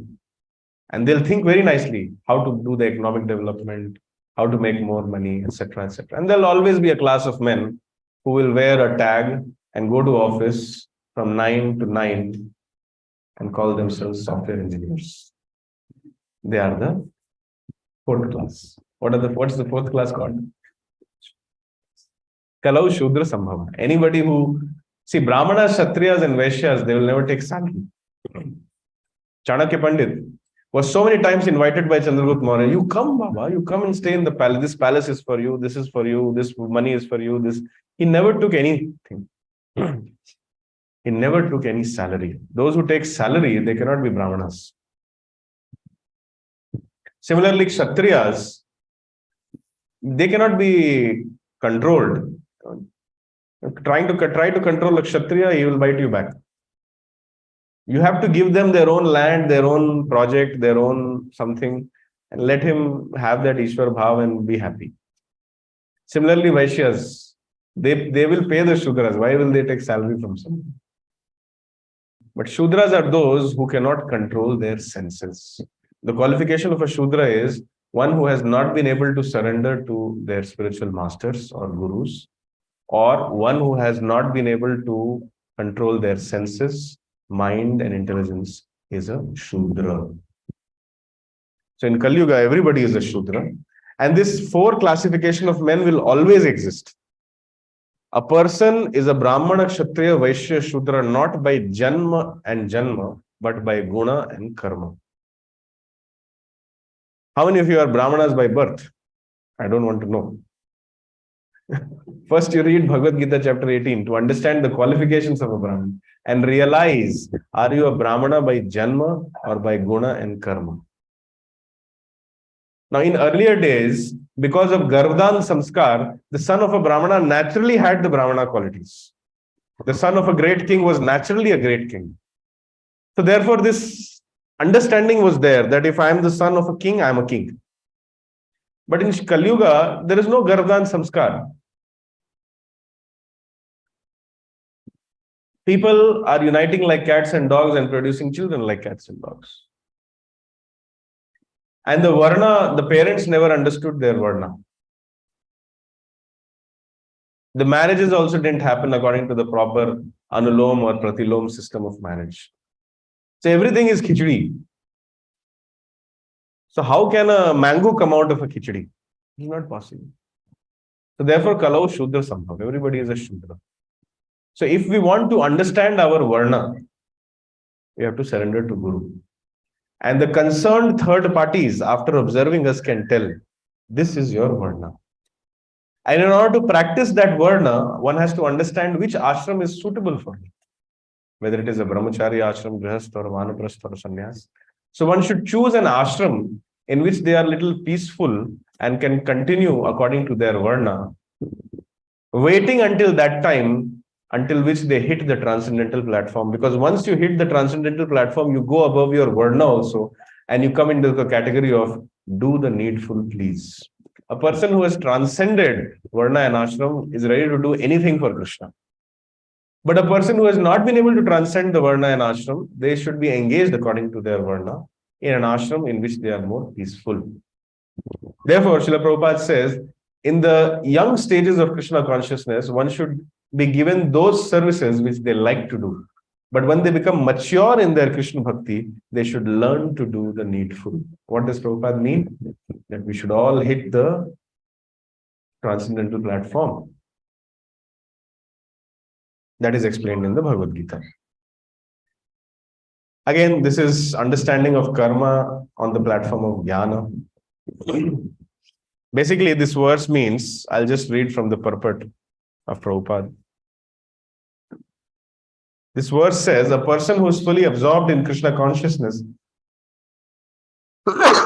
is sure to attain the spiritual kingdom because of his full contribution to spiritual activities in which the consummation is absolute and that which is offered is of the same spiritual nature. So this is the main verse which Mayavadis take. And they say everything is Brahman. God is also Brahman. I am also Brahman. You are also Brahman. Sarvam Kalva Idam Brahman. And they take out some unintended meaning out of this verse. But Prabhupada gave a very, very beautiful meaning to this verse. When I read, I was so happy. Please listen to the commentary of this verse, the commentary which Krishna intended to tell Arjuna. The more the activities of the material world are performed in Krishna consciousness, the more the atmosphere becomes spiritualized by complete absorption. Matter dovetailed for the cause of absolute truth regains its spiritual quality. Krishna consciousness is the process of converting the illusory consciousness into Brahman or the Supreme. When the mind is fully absorbed in Krishna consciousness, it is said to be in Samadhi. Anything done in such transcendental consciousness is called sacrifice for the absolute. In that condition of spiritual consciousness, the contributor, the contribution, the consumption, the performer, the leader of the performance, and the result of or the ultimate gain, everything becomes one in the absolute of the Supreme Brahman. This is the method of Krishna consciousness. Later on in another chapter, Srila Prabhupada further elaborates the meaning of becoming one. The meaning of becoming one means when the contributor, the contribution, the performer, the leader of the performance, the result and the gain, when all of them are trying to please Krishna, when their motivation has become one with Krishna, when their aim and desire has become with the one with or aligned with the desire of Krishna, that is called Brahman or oneness. Krishna wants all of us to go back home, back to Godhead. So if I as a preacher make this desire as my central desire, I am one with Krishna. That doesn't mean that I merge in Krishna. That doesn't mean I become Krishna. But this is the meaning of oneness. When all of us have one motivation to spread Krishna Bhakti, to chant Hare Krishna, to become pure devotees of Krishna, then we are all one. And in that mood, Krishna told this verse to Arjuna. Brahmarpanam Brahma Havir Brahmagno Brahmana Uttam Brahmaiva Tena Gantavyam Brahma Karma Samadhi. Samadhi means doing everything only for Krishna's purpose, Krishna's sake. And when everybody has that consciousness, then it is called as Brahman consciousness. Many people misunderstand this verse. Now, see, one way of attaining this knowledge is by doing the prescribed duties, by controlling the mind, by sense control, mind control, charity, austerity, scriptural study. This is one way. But the easiest way of getting this knowledge is by surrendering to Guru.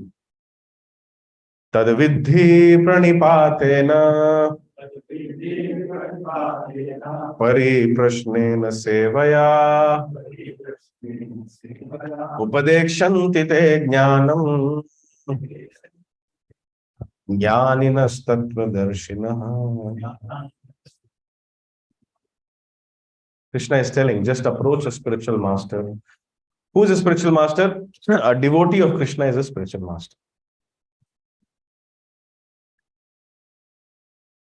Approach a spiritual master, surrender to him, render service to him, try to please him, and then you can ask some questions to him. No need of blind faith.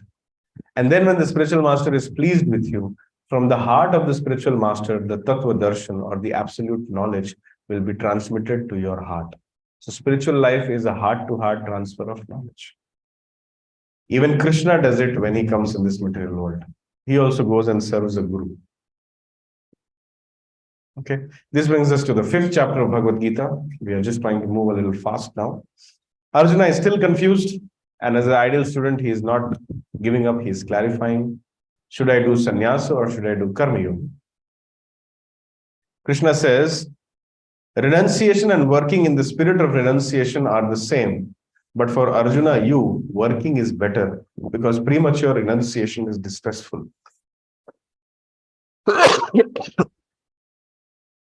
That means as long as my senses are attached to sense objects, I am not qualified for renunciation. I should work.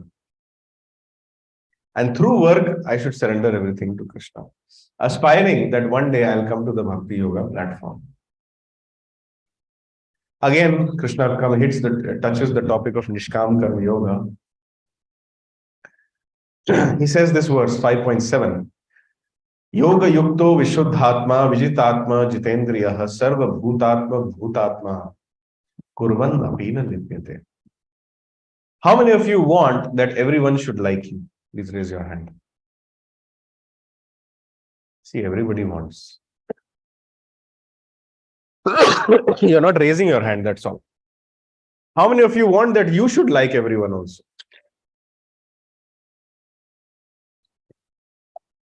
The secret of coming to that existence is there in this verse. One who works in devotion, yoga yukto vishuddhatma.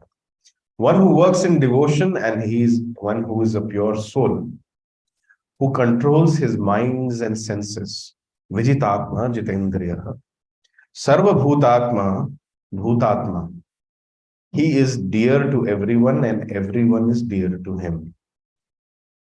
Such a nice qualification. Just become a devotee of Krishna, be a pure soul, learn to control your mind and senses, you will become dear to everyone and everyone will become dear to you. And kurvan api na lipyate. Although you will be working and be doing so many things, you will never be entangled. That means you will never forget the goal of your life. The goal of your life is shloka number 2.41. Vyavasayatmika buddhi ekeha kurvanam. This you will never forget. That is the meaning. Just be a pure soul, chant Hare Krishna, follow the 4 regulative principles, learn to control your mind and senses. Everyone will like you and you will like everyone. And no matter what you are doing, you will never get entangled by the fruitive reactions or the bondages produced by that karma. And how is this possible? Krishna says, Brahmanya adhaya karmani sangam tyaktva karoti yah lipyante na sa papena padma patram nivambhasa. I've given an example. The lotus leaf with drops of water never becomes wet. Although it is in water, but never becomes wet. Similarly, one who performs his duty without attachment, either to the work or to the results. No attachment to anything. Surrendering the results unto the Supreme Lord is unaffected by sinful action, just as a lotus leaf is untouched by water. So in this consciousness, we should live. And one should try to become liberated by focusing on the Supreme. See this photo. There is a very nice devotee of the Lord who's seeing the Paramatma in the heart of a cow also, a dog also, a Brahmana also, an elephant also, and a dog eater also. And this is called as the Panditaha platform. Vidya Vinaya Sampanne Brahmane Vihastini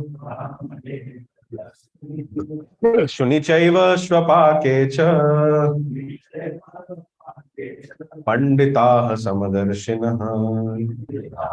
Chapter 5, Shloka number 18, Bhagavad Gita. It teaches us how to teach everybody how to treat everybody at the spiritual platform. See everybody as a part and parcel of Krishna and think that here is a soul in the cow's body. How can I help this cow to progress further in Krishna consciousness? Here is a soul in a dog's body. How can I help this dog to progress in its Krishna consciousness? Here is a soul in a dog eater's body. How can I help this dog eater progress further in Krishna consciousness? This is called being Samadarshi. Not that you call a Brahmana and a dog eater and make them both sit on the Vyasasana. Equality. Equality doesn't come like that. Equality comes in your vision. Sometimes differential treatment with a higher purpose is the best way to perform equality in dealings. I repeat, differential treatment with a higher purpose is the best way, or rather, let me refine myself. Differential treatment, aligning ourselves with God's purpose, is the best way to be practicing equality. Not that these days less intelligent people or less intelligent, they say, "Hamara bhi adhikar hai, humko bhi chahiye. I'm a woman, I want to come in. I'm a Shudra, I want to come in. I'm an OBC, I want to come in." What is it? So many things are going on. These days, some LGBTQT also has come up. Pandita Samadarshana means look at everybody on the spiritual platform, how everybody is stuck in a particular body, struggling. How can we help them to get rid of their karma? How can we help them so that they become closer to Krishna? How can we engage even the dogs and the cats and the cows and the brahmanas and the elephants and the dog eaters and the mosquitoes and the snails and the fishes and the turtles in such a way that everybody progresses in Krishna consciousness? This consciousness is called Pandita consciousness. So only such a person can be called as Pandit and not some politician. So Pandit means one who has equal vision. And a Pandit is always peaceful. Why? Because he has realized 4 things. Bhoktarama yagya tapasam Sarvaloka Maheshwaram Suhridam Sarvabhutanam Gyatva Mam Shantam Richati. One who has understood that I am not the enjoyer, but Krishna is the enjoyer, Bhoktaram. So my job is not to make arrangements for my sense enjoyment, but to cooperate in the enjoyment of Krishna. Bhoktaram. One who has understood that all my tapasya and yajna and sacrifices which I am doing, Krishna is the beneficiary and not I. One who has understood Sarvalok Maheshwaram, that Krishna is the supreme proprietor of all the demigods and all the planets. And one who has understood that Krishna is my best well-wishing friend. And not just my best well-wishing friend, but the best well-wishing friend of the chicken also, the meat also, the fish also, the eggs also. The human beings also. The female girl child which is in the womb and is of 3 months also. One who has understood that Krishna is the best well-wishing friend of everybody. Only such a person can achieve peace. He is a peaceful Pandit, PP. You have to understand that Krishna is the supreme enjoyer. I cannot enjoy. I have to cooperate in the enjoyment of Krishna. You have to understand that Krishna is the proprietor of all my yajna, tapasya. He has to get the fruits. I cannot get the fruits. I cannot become Hiranyakashipu. One who has understood that Krishna is the sole proprietor. My money also belongs to Krishna. My wife also belongs to Krishna. Quite a difficult thing to say, but that is the reality. So therefore, you have to treat your money as property of Krishna and treat your wife as property of Krishna. One has to treat your land also as property of Krishna. Treat your children as property of Krishna. One who has this consciousness and has understood that Krishna is my best well-wishing friend, Krishna likes me the most, but Krishna likes the person whom I don't like also the most. Only such a person can be peaceful. We call it as the peace formula, 5.29. This brings us to the last section of today, which is called as Dhyan Yoga, after which we have covered 1/3 of the Bhagavad Gita. Are you all feeling happy? This is just the beginner level. Okay, imagine what will be there in intermediate and advanced level. So advancing in Ashtanga Yoga. This chapter Krishna said just to make the present day yogis understand that you people are useless. Because after listening to this chapter, Arjuna said, I can't do it. Now, who is Arjuna? He is such a person that he has conquered all the people of this planet. He is such a person who is Jitendri. Urvashi is coming to him.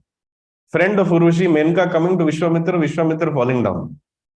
But Urvashi, more beautiful than Menka, coming to Arjuna, Arjuna saying no. So Arjuna is not an ordinary person. After hearing all this, when Arjuna is saying, I can't do this, then what is the hope that you and me can do this Ashtanga Yoga? It's not. So still, there are some yoga societies and pseudo-spiritual societies who are thriving upon this Ashtanga Yoga, power yoga, this yoga, that yoga. Yoga Nidra. They teach people Yoga Nidra. I don't know how is it possible for human beings to go in Yoga Nidra. Maybe they just snore in Yoga Nidra. I see many people in Yoga Nidra right now also, during the class. Yoga Nidra. Prabhuji is talking about Ashtanga Yoga and I'm sleeping. It's Yoga Nidra. There are so many jokes around it. I don't want to speak about it now. So, one of the most important verses of this chapter is chapter 1 to 9. They talk about how to advance in this Ashtanga Yoga. Sorry, Shloka 1 to 9. This verse, Uddhared Atmanatmanam Natmanam Avasadhyayet Atmaiva Hya Atmano Bandhur Atmaiva Ripur Atmana. One must deliver himself with the help of his mind and not degrade himself. The mind is the friend of the conditioned enemy and his enemy as well. Mind control is important for Dhyan Yoga. The Dhyan Yoga is not possible without mind control. If the mind is only not controlled, how you'll do dhyan yoga? I request all of you to sit here for 30 seconds and not think of a green colored car with a white dog sitting in it. This is how much your mind is controlled. Please don't think of a green colored car with a white colored dog sitting in it. What you are thinking? So, without mind control, Ashtanga Yoga is impossible. Yama, Niyama, Asana, Pranayam, Pratyahara, Dharana, Dhyana, Samadhi. These are the stages of Ashtanga Yoga, 8 Angas. And the goal of Ashtanga Yoga is not just to become healthy so that you can do more sense gratification. The goal of Ashtanga Yoga is to fix your mind on the four-handed form of Lord Vishnu. Dhyana vasthita tadgatena manasa pashyanti yam yogina. Yogis or the perfecters, those who have perfected the Dhyan Yoga, how they have perfected? Because they have come in touch with some devotee of Krishna. And they gave the bhakti touch to them. And now they are in Samadhi, meditating on the four-handed form of Vishnu. You see, this is a perfect Ashtanga yogi. In his heart, what is he seeing?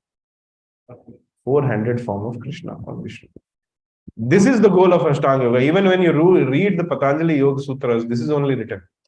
But those people who teach the Patanjali Yoga system, they never talk about it. क्योंकि उनका दुकान बंद हो जाएगा. लोग बोलेंगे secular नहीं है. In order to do Ashtanga Yoga, Yama and Niyama is important. Do's and don'ts. No meat eating, no gambling, no illicit sex, no intoxication, no onion, no garlic, no coffee, no tea, blah, blah, blah, blah, blah. Many rules. Then you can start doing Ashtanga Yoga.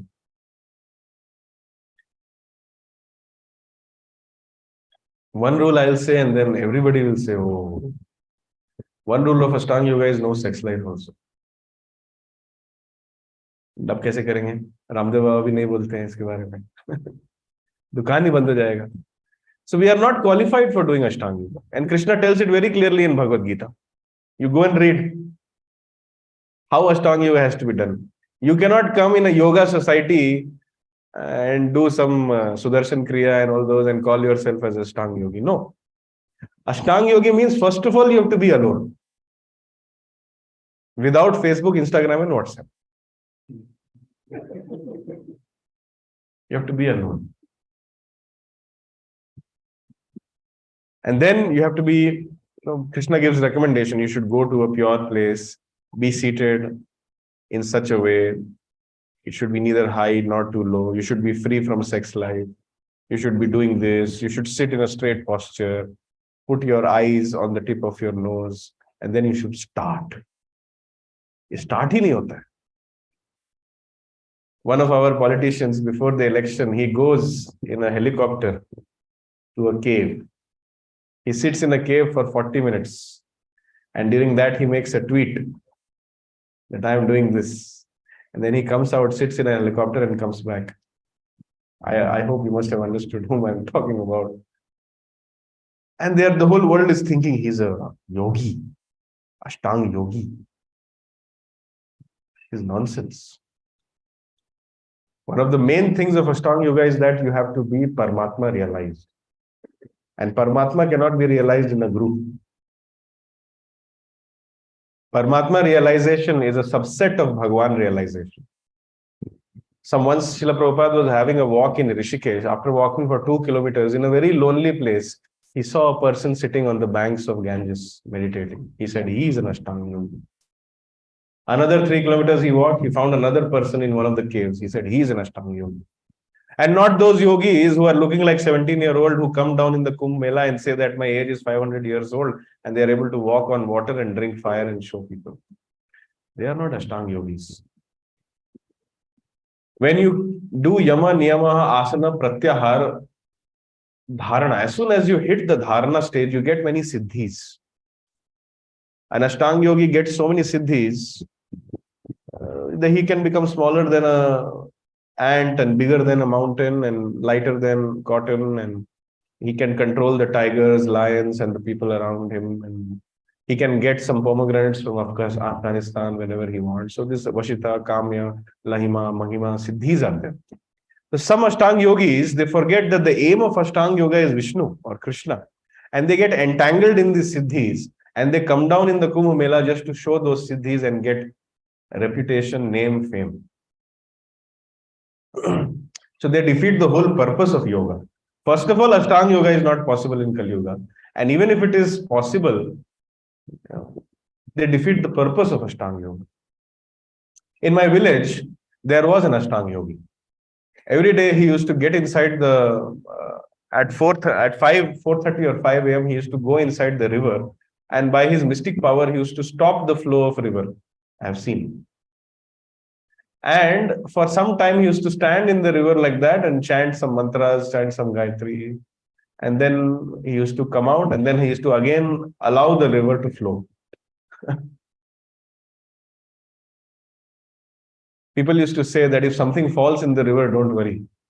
It will be stopped. The flow will be stopped tomorrow. You'll get it at this place. If somebody's ring fell down or necklace fell down, they used to take it out. Sometimes they used to go to the yogi also. Hey, my 100 rupee note fell down. The yogi used to say, go at that place. It will stop there. Once it so happened that in the house of a yogi, a maid servant came to serve him. And he started taking service from the maid servant, and over a period of time, he became attached with that maid servant, and he engaged in sex life with that maid servant. Finished.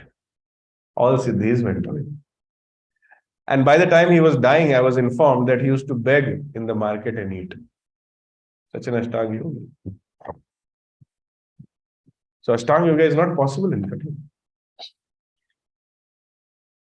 So therefore, Arjuna said it's not possible for me. But I very much pity those pseudo yoga societies and those XYZ people who encourage this. If you want to encourage, you encourage. But tell them that the main goal of this Ashtanga yoga is Krishna, which is more easily obtainable by the Bhakti yoga process. In ISKCON, we never say that, okay, you cannot have sex life. We encourage, okay, if you want to get married, you get married. And you unite with your wife for the purpose of creating a Krishna conscious child, do Gardan Sanskara, make your child a nice Krishna, and chant Hare Krishna.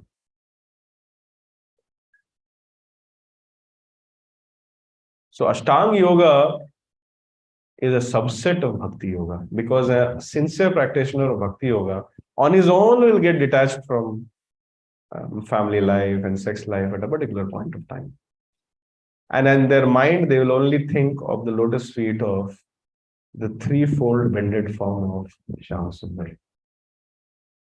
Vasudeva Bhagavati Bhakti Yoga Prayojitaha Janayatyashu Vairagyam Jnanam Chayata Hetukam. Those who are devotees of Krishna, naturally to them knowledge and Vairagya will come. Ashtanga yoga is a process in which you develop Vairagya, practice Vairagya by staying alone, by chanting, by meditating, and by yama, niyama, asana, pranayam, pratyahara. No, submerging your body in the cold ice in winter and sitting in fire in the summer. You practice sense control, Ashtanga. But this comes naturally to devotees of Krishna. You don't even need to just chant Hare Krishna 16 rounds, sing and dance in Kirtan here. Automatically, all these 8 siddhis and all the Gyan and Vairagya will come to you.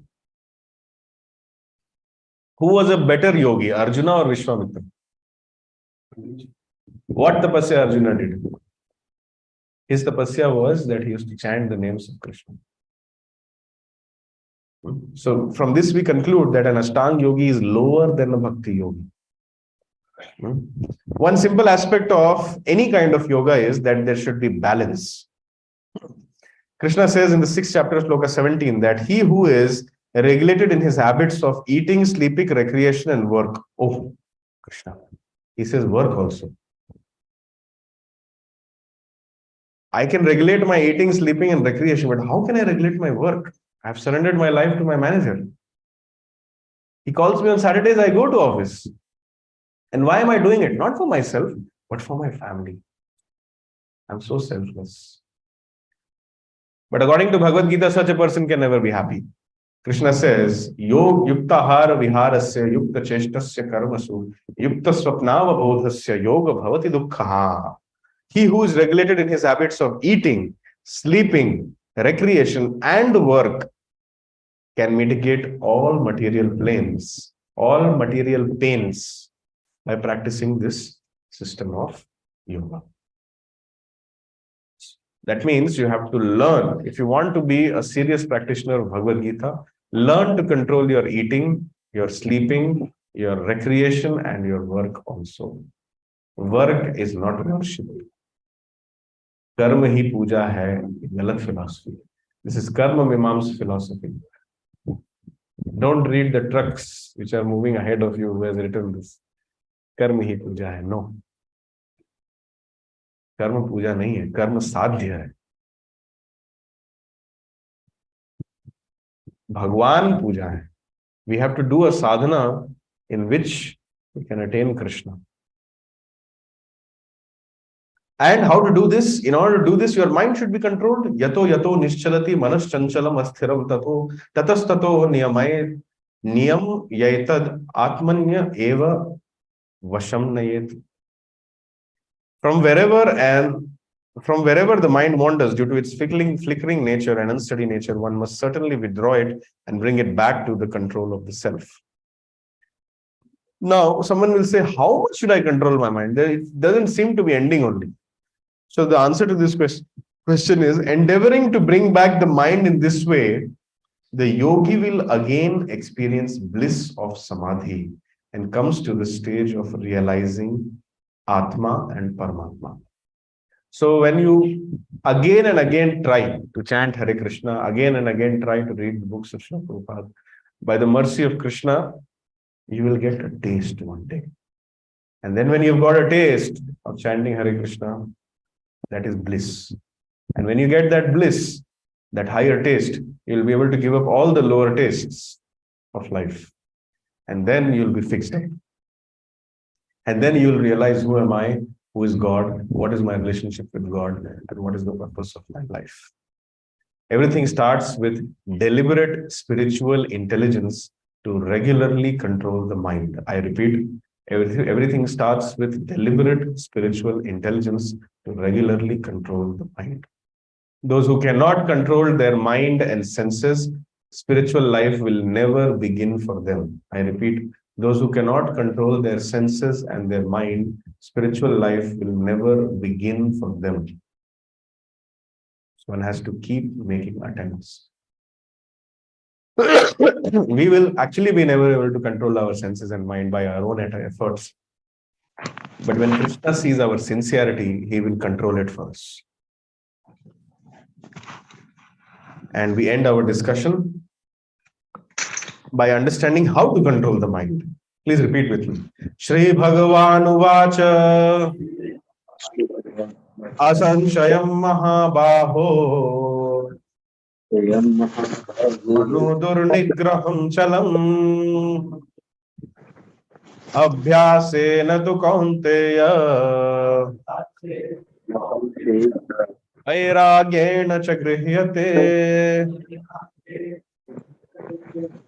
O mighty armed son of Kunti, it is undoubtedly very difficult to curb the restless mind. So Krishna is the perfect counselor. He teaches us the art of empathetic hearing.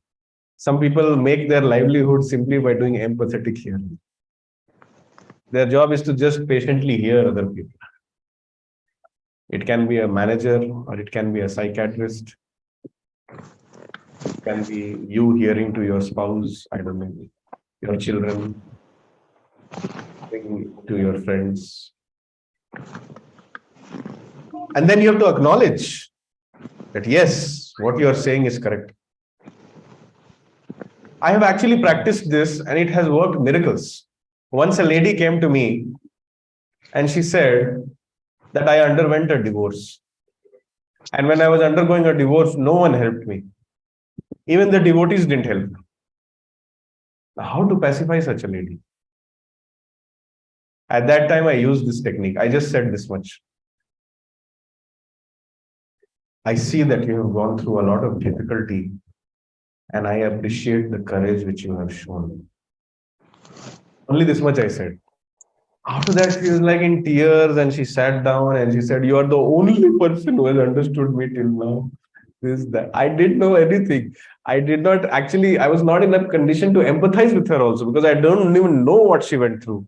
But simply I practiced this, what I learned from 6.35, empathetic hearing, where Krishna says, O mighty armed son of Kunti, it is undoubtedly difficult to curb the restless mind. Simply when one gets assurance like this, half the problem is solved. Yeah, I'm not the only one who's suffering. And then the solution comes. But it is possible to control the mind by suitable practice and detachment. What is that suitable practice? Chanting Hare Krishna, Krishna Krishna, Hare Hare, Hare Ram, Ram. Once more. Hare Krishna, Krishna Krishna, Hare Hare, Hare Ram, Ram. So when we do this chanting of Hare Krishna regularly, then our minds become controlled. Our senses will become controlled. No need to struggle like that Ashtanga yogi who is staying in Mansarovar Lake and getting up at 4 a.m. in the morning only to submerge his body in ice. No need to do such austerities. Neither you can do, nor there is any need to do. Just chant Hare Krishna. Even if you are staying in a city like Bangalore, your mind will be more controlled than the Ashtanga yogi who is sitting in the peaks of Himalayas. That is the power of chanting Hare Krishna. This is the suitable practice. What is the detachment which Krishna is talking about? Detachment from the results of your work, detachment from the bodily platform. And the most basic detachment which Krishna is talking about is no meat eating, no gambling, no illicit sex, and no intoxication. If you can chant 16 rounds of Hare Krishna Mahamantra daily, follow these regulative principles of no meat eating, no gambling, no illicit sex, and no intoxication, then one day your mind will act as your friend. When you will want to chant Hare Krishna, the mind will tell you, come chant. When you finish 16 rounds, your mind will say, let's go for 17th. Can you imagine such a state of existence? That is possible. And what if you fail while practicing this Krishna consciousness? So Krishna gives from chapter 36, shloka 37 to 45, he explains the destination of an unsuccessful yogi. If somehow or the other, due to worldly consciousness, worldly mindedness, social media consciousness, if you are unable to complete your Krishna consciousness, then in your next life, you will enter a planet in which only pious living entities stay. That means Janlok, Maharlok, Brahmalok, Tapalok, etc., etc. You will spend thousands and lakhs of years there gratifying your desires. And when your punyas or your pious credits are exhausted, you will again come back to earth. And then you will take birth either in a Brahmanical family or in a highly aristocratic family.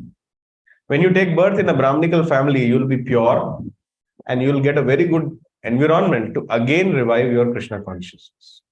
Beef will not be put in your mouth. And when you take birth in an aristocratic family, you will not be in a situation where you are worrying about roti, kapda, and makan. Basic chinta will not be there. And you'll get again a suitable environment where you can again practice and revive your Krishna consciousness. So what is the loss? If you become successful, you go back to Godhead. If you don't become successful, you go and spend some good time in the heavenly planetary systems, and then you take birth in a Shuchinam Shrimatam Gehe, either a Brahminical family or an aristocratic family, and you again get a nice chance to practice Krishna consciousness, where Krishna as the Paramatma in your heart makes you automatically attracted to the spiritual practices which you did in your previous life. And you begin from where you left. It's not that you again start. You did till 50%. So after that, you will start with 51%. Anybody a PhD here? Masters? Yeah. Suppose if you die, next life again, you will start from PhD or ABCD? With the end of your body, everything which is related to this body is lost. But bhakti is not related to your body. It is related to your soul. It is your eternal bank account. It never ends. So there is no loss or diminution in this path. Neha vikrama nasosti pratyavayo na vidyate swalpam apyasya dharmasya trayate mahato bhayat. There is no loss or diminution on this path, but little bit of progress which you make in this path is your eternal credit, and it will save you. Those who do chanting of Hare Krishna Mahamantra and follow four regulative principles, at least they will not go into the animal species in their next life. They will get a human birth for sure. Either in the higher planetary systems as demigods, or else in the lower, or else in the earth planetary, not even in the lower planet. Guarantee you will not go to lower planetary systems. Atal, Vital, Talatal, Sutalatal, and Patal. You will not go there. And the last verse for today's discussion, after this, you see, everything is ended. The slide is over. So the last verse. This verse is the seed for the next 6 chapters of the Bhagavad Gita. Yoginam api sarvesham madgate antaratmana Shraddhavan bhajate yomam same yukta tamo mataha. Of all the yogis, the one who with great faith always abides in me, thinks of me within himself, and renders transcendental loving service to me, he is the most intimately united with me in yoga and is the highest of all. So Krishna is telling, after describing this Ashtanga Yoga chapter, some people will get confused. It is better to get us these siddhis and become this XYZ, blah, blah, blah. But Krishna is clarifying straight away that don't think that this Karma Yogi, Gyan Yogi, Ashtanga Yogi, Dhyan Yogis are able to achieve me. Illa. Those who with great faith always abide in me, that means to follow the rules and regulations which I am saying. Always think of me within himself. Think of me as Krishna, as their Aradhya Bhagwan, performing pastimes in Vrindavan. And renders transcendental loving service to me. That means they come and they do some seva for me. They engage their senses in my service. They are most intimately united with me. That means they are closest to me. This Karma Yogi, Gyan Yogi, Dhyan Yogi, Ashtanga Yogi, they don't even come close to me. They can never understand me. But my devotees, they are most intimately united with me.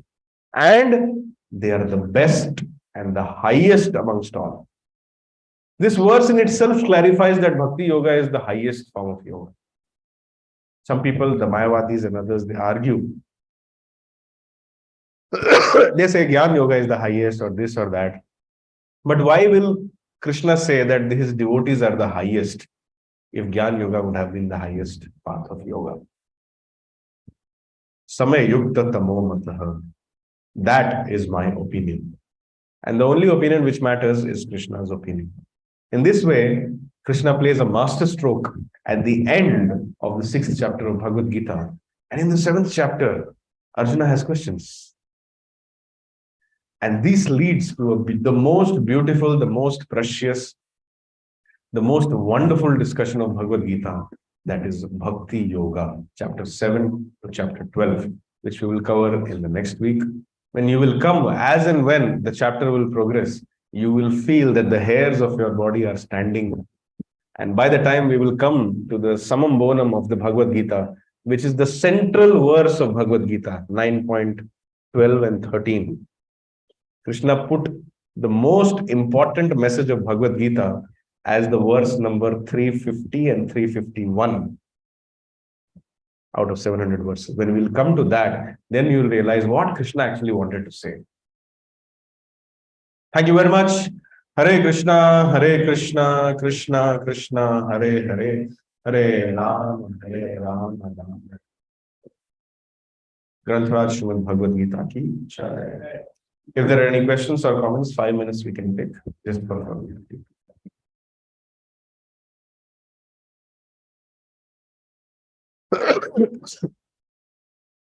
Okay. 5th chapter, first slide I have to show. 1 second.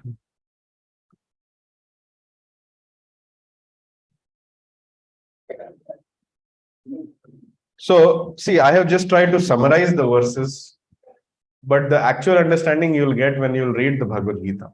I recommend that everybody should have a copy of their Bhagavad Gita with them. Some people are, please take prasadam and go. Bina prasad ki koi na jaye. So please have a copy of Bhagavad Gita. It is being distributed here, Bhagavad Gita as it is. Take a copy, read it daily. I would like to summarize this entire discussion today. Just try to become a devotee of Krishna. That is the summary of first 6 chapters. Now, how to become a devotee of Krishna? For that, you have to come next week. The conclusion of today is just try to become a devotee of Krishna by associating regularly with devotees, by reading the Bhagavad Gita regularly, by chanting Hare Krishna Mahamantra regularly, and by eating Krishna Prasad regularly. Hare Krishna. So we will share an MCQ in the weekdays so that you can revise this. And if anybody is interested in some more discussions, you are welcome. Hare Krishna. So we will now go towards, what is the next activity? How many of you liked the discussion today? All good things take time, huh? So we have crossed the time limit, but I hope you don't mind, because this kind of discussions, they take time. You plant a dry fruit tree, you have to wait for so many years to get one kaju. Understanding Bhagavad Gita, 6 chapters in less than 2.5 hours time is not a joke. And I'm claiming that I have not been able to explain you. What is your claim? I don't know. Please take a Bhagavad Gita and read. Hare Krishna. So we'll go towards quick Guru Puja, and after that we'll have Prasad. Hare Krishna. Any announcements for today? Any newcomers who have come, people who are coming for the first time, please come.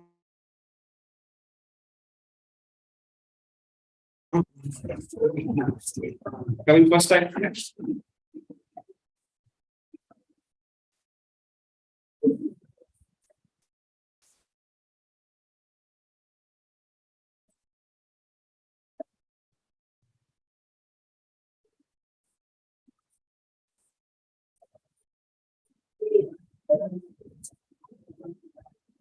Hare Krishna.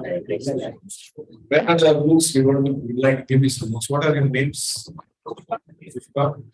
Shweta. Samaresh. Number. I've seen you before sometime. Maybe for the first time? Yes. I think I'll get you sometime. Ram. How would you like to do this question? Vikram. Are you convinced that life is there on that planet?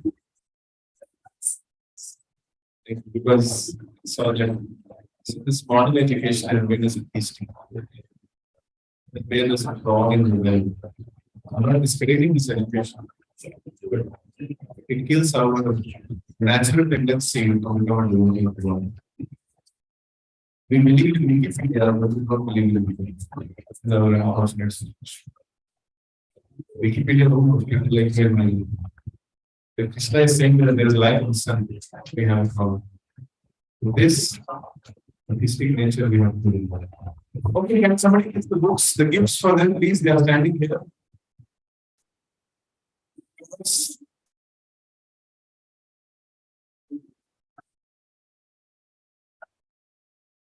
Hare Krishna.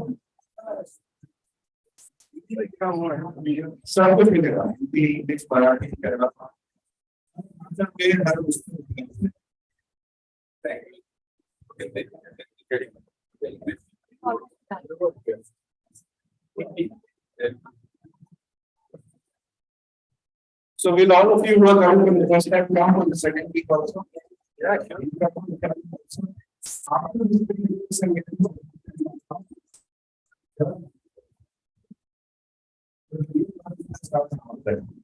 Hindi, English. So like Hindi.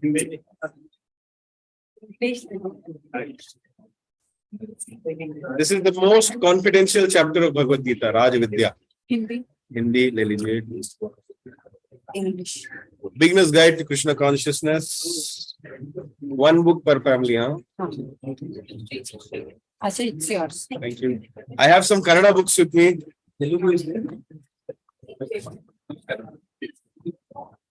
Some Telugu. This is small book. English now. I can. Okay.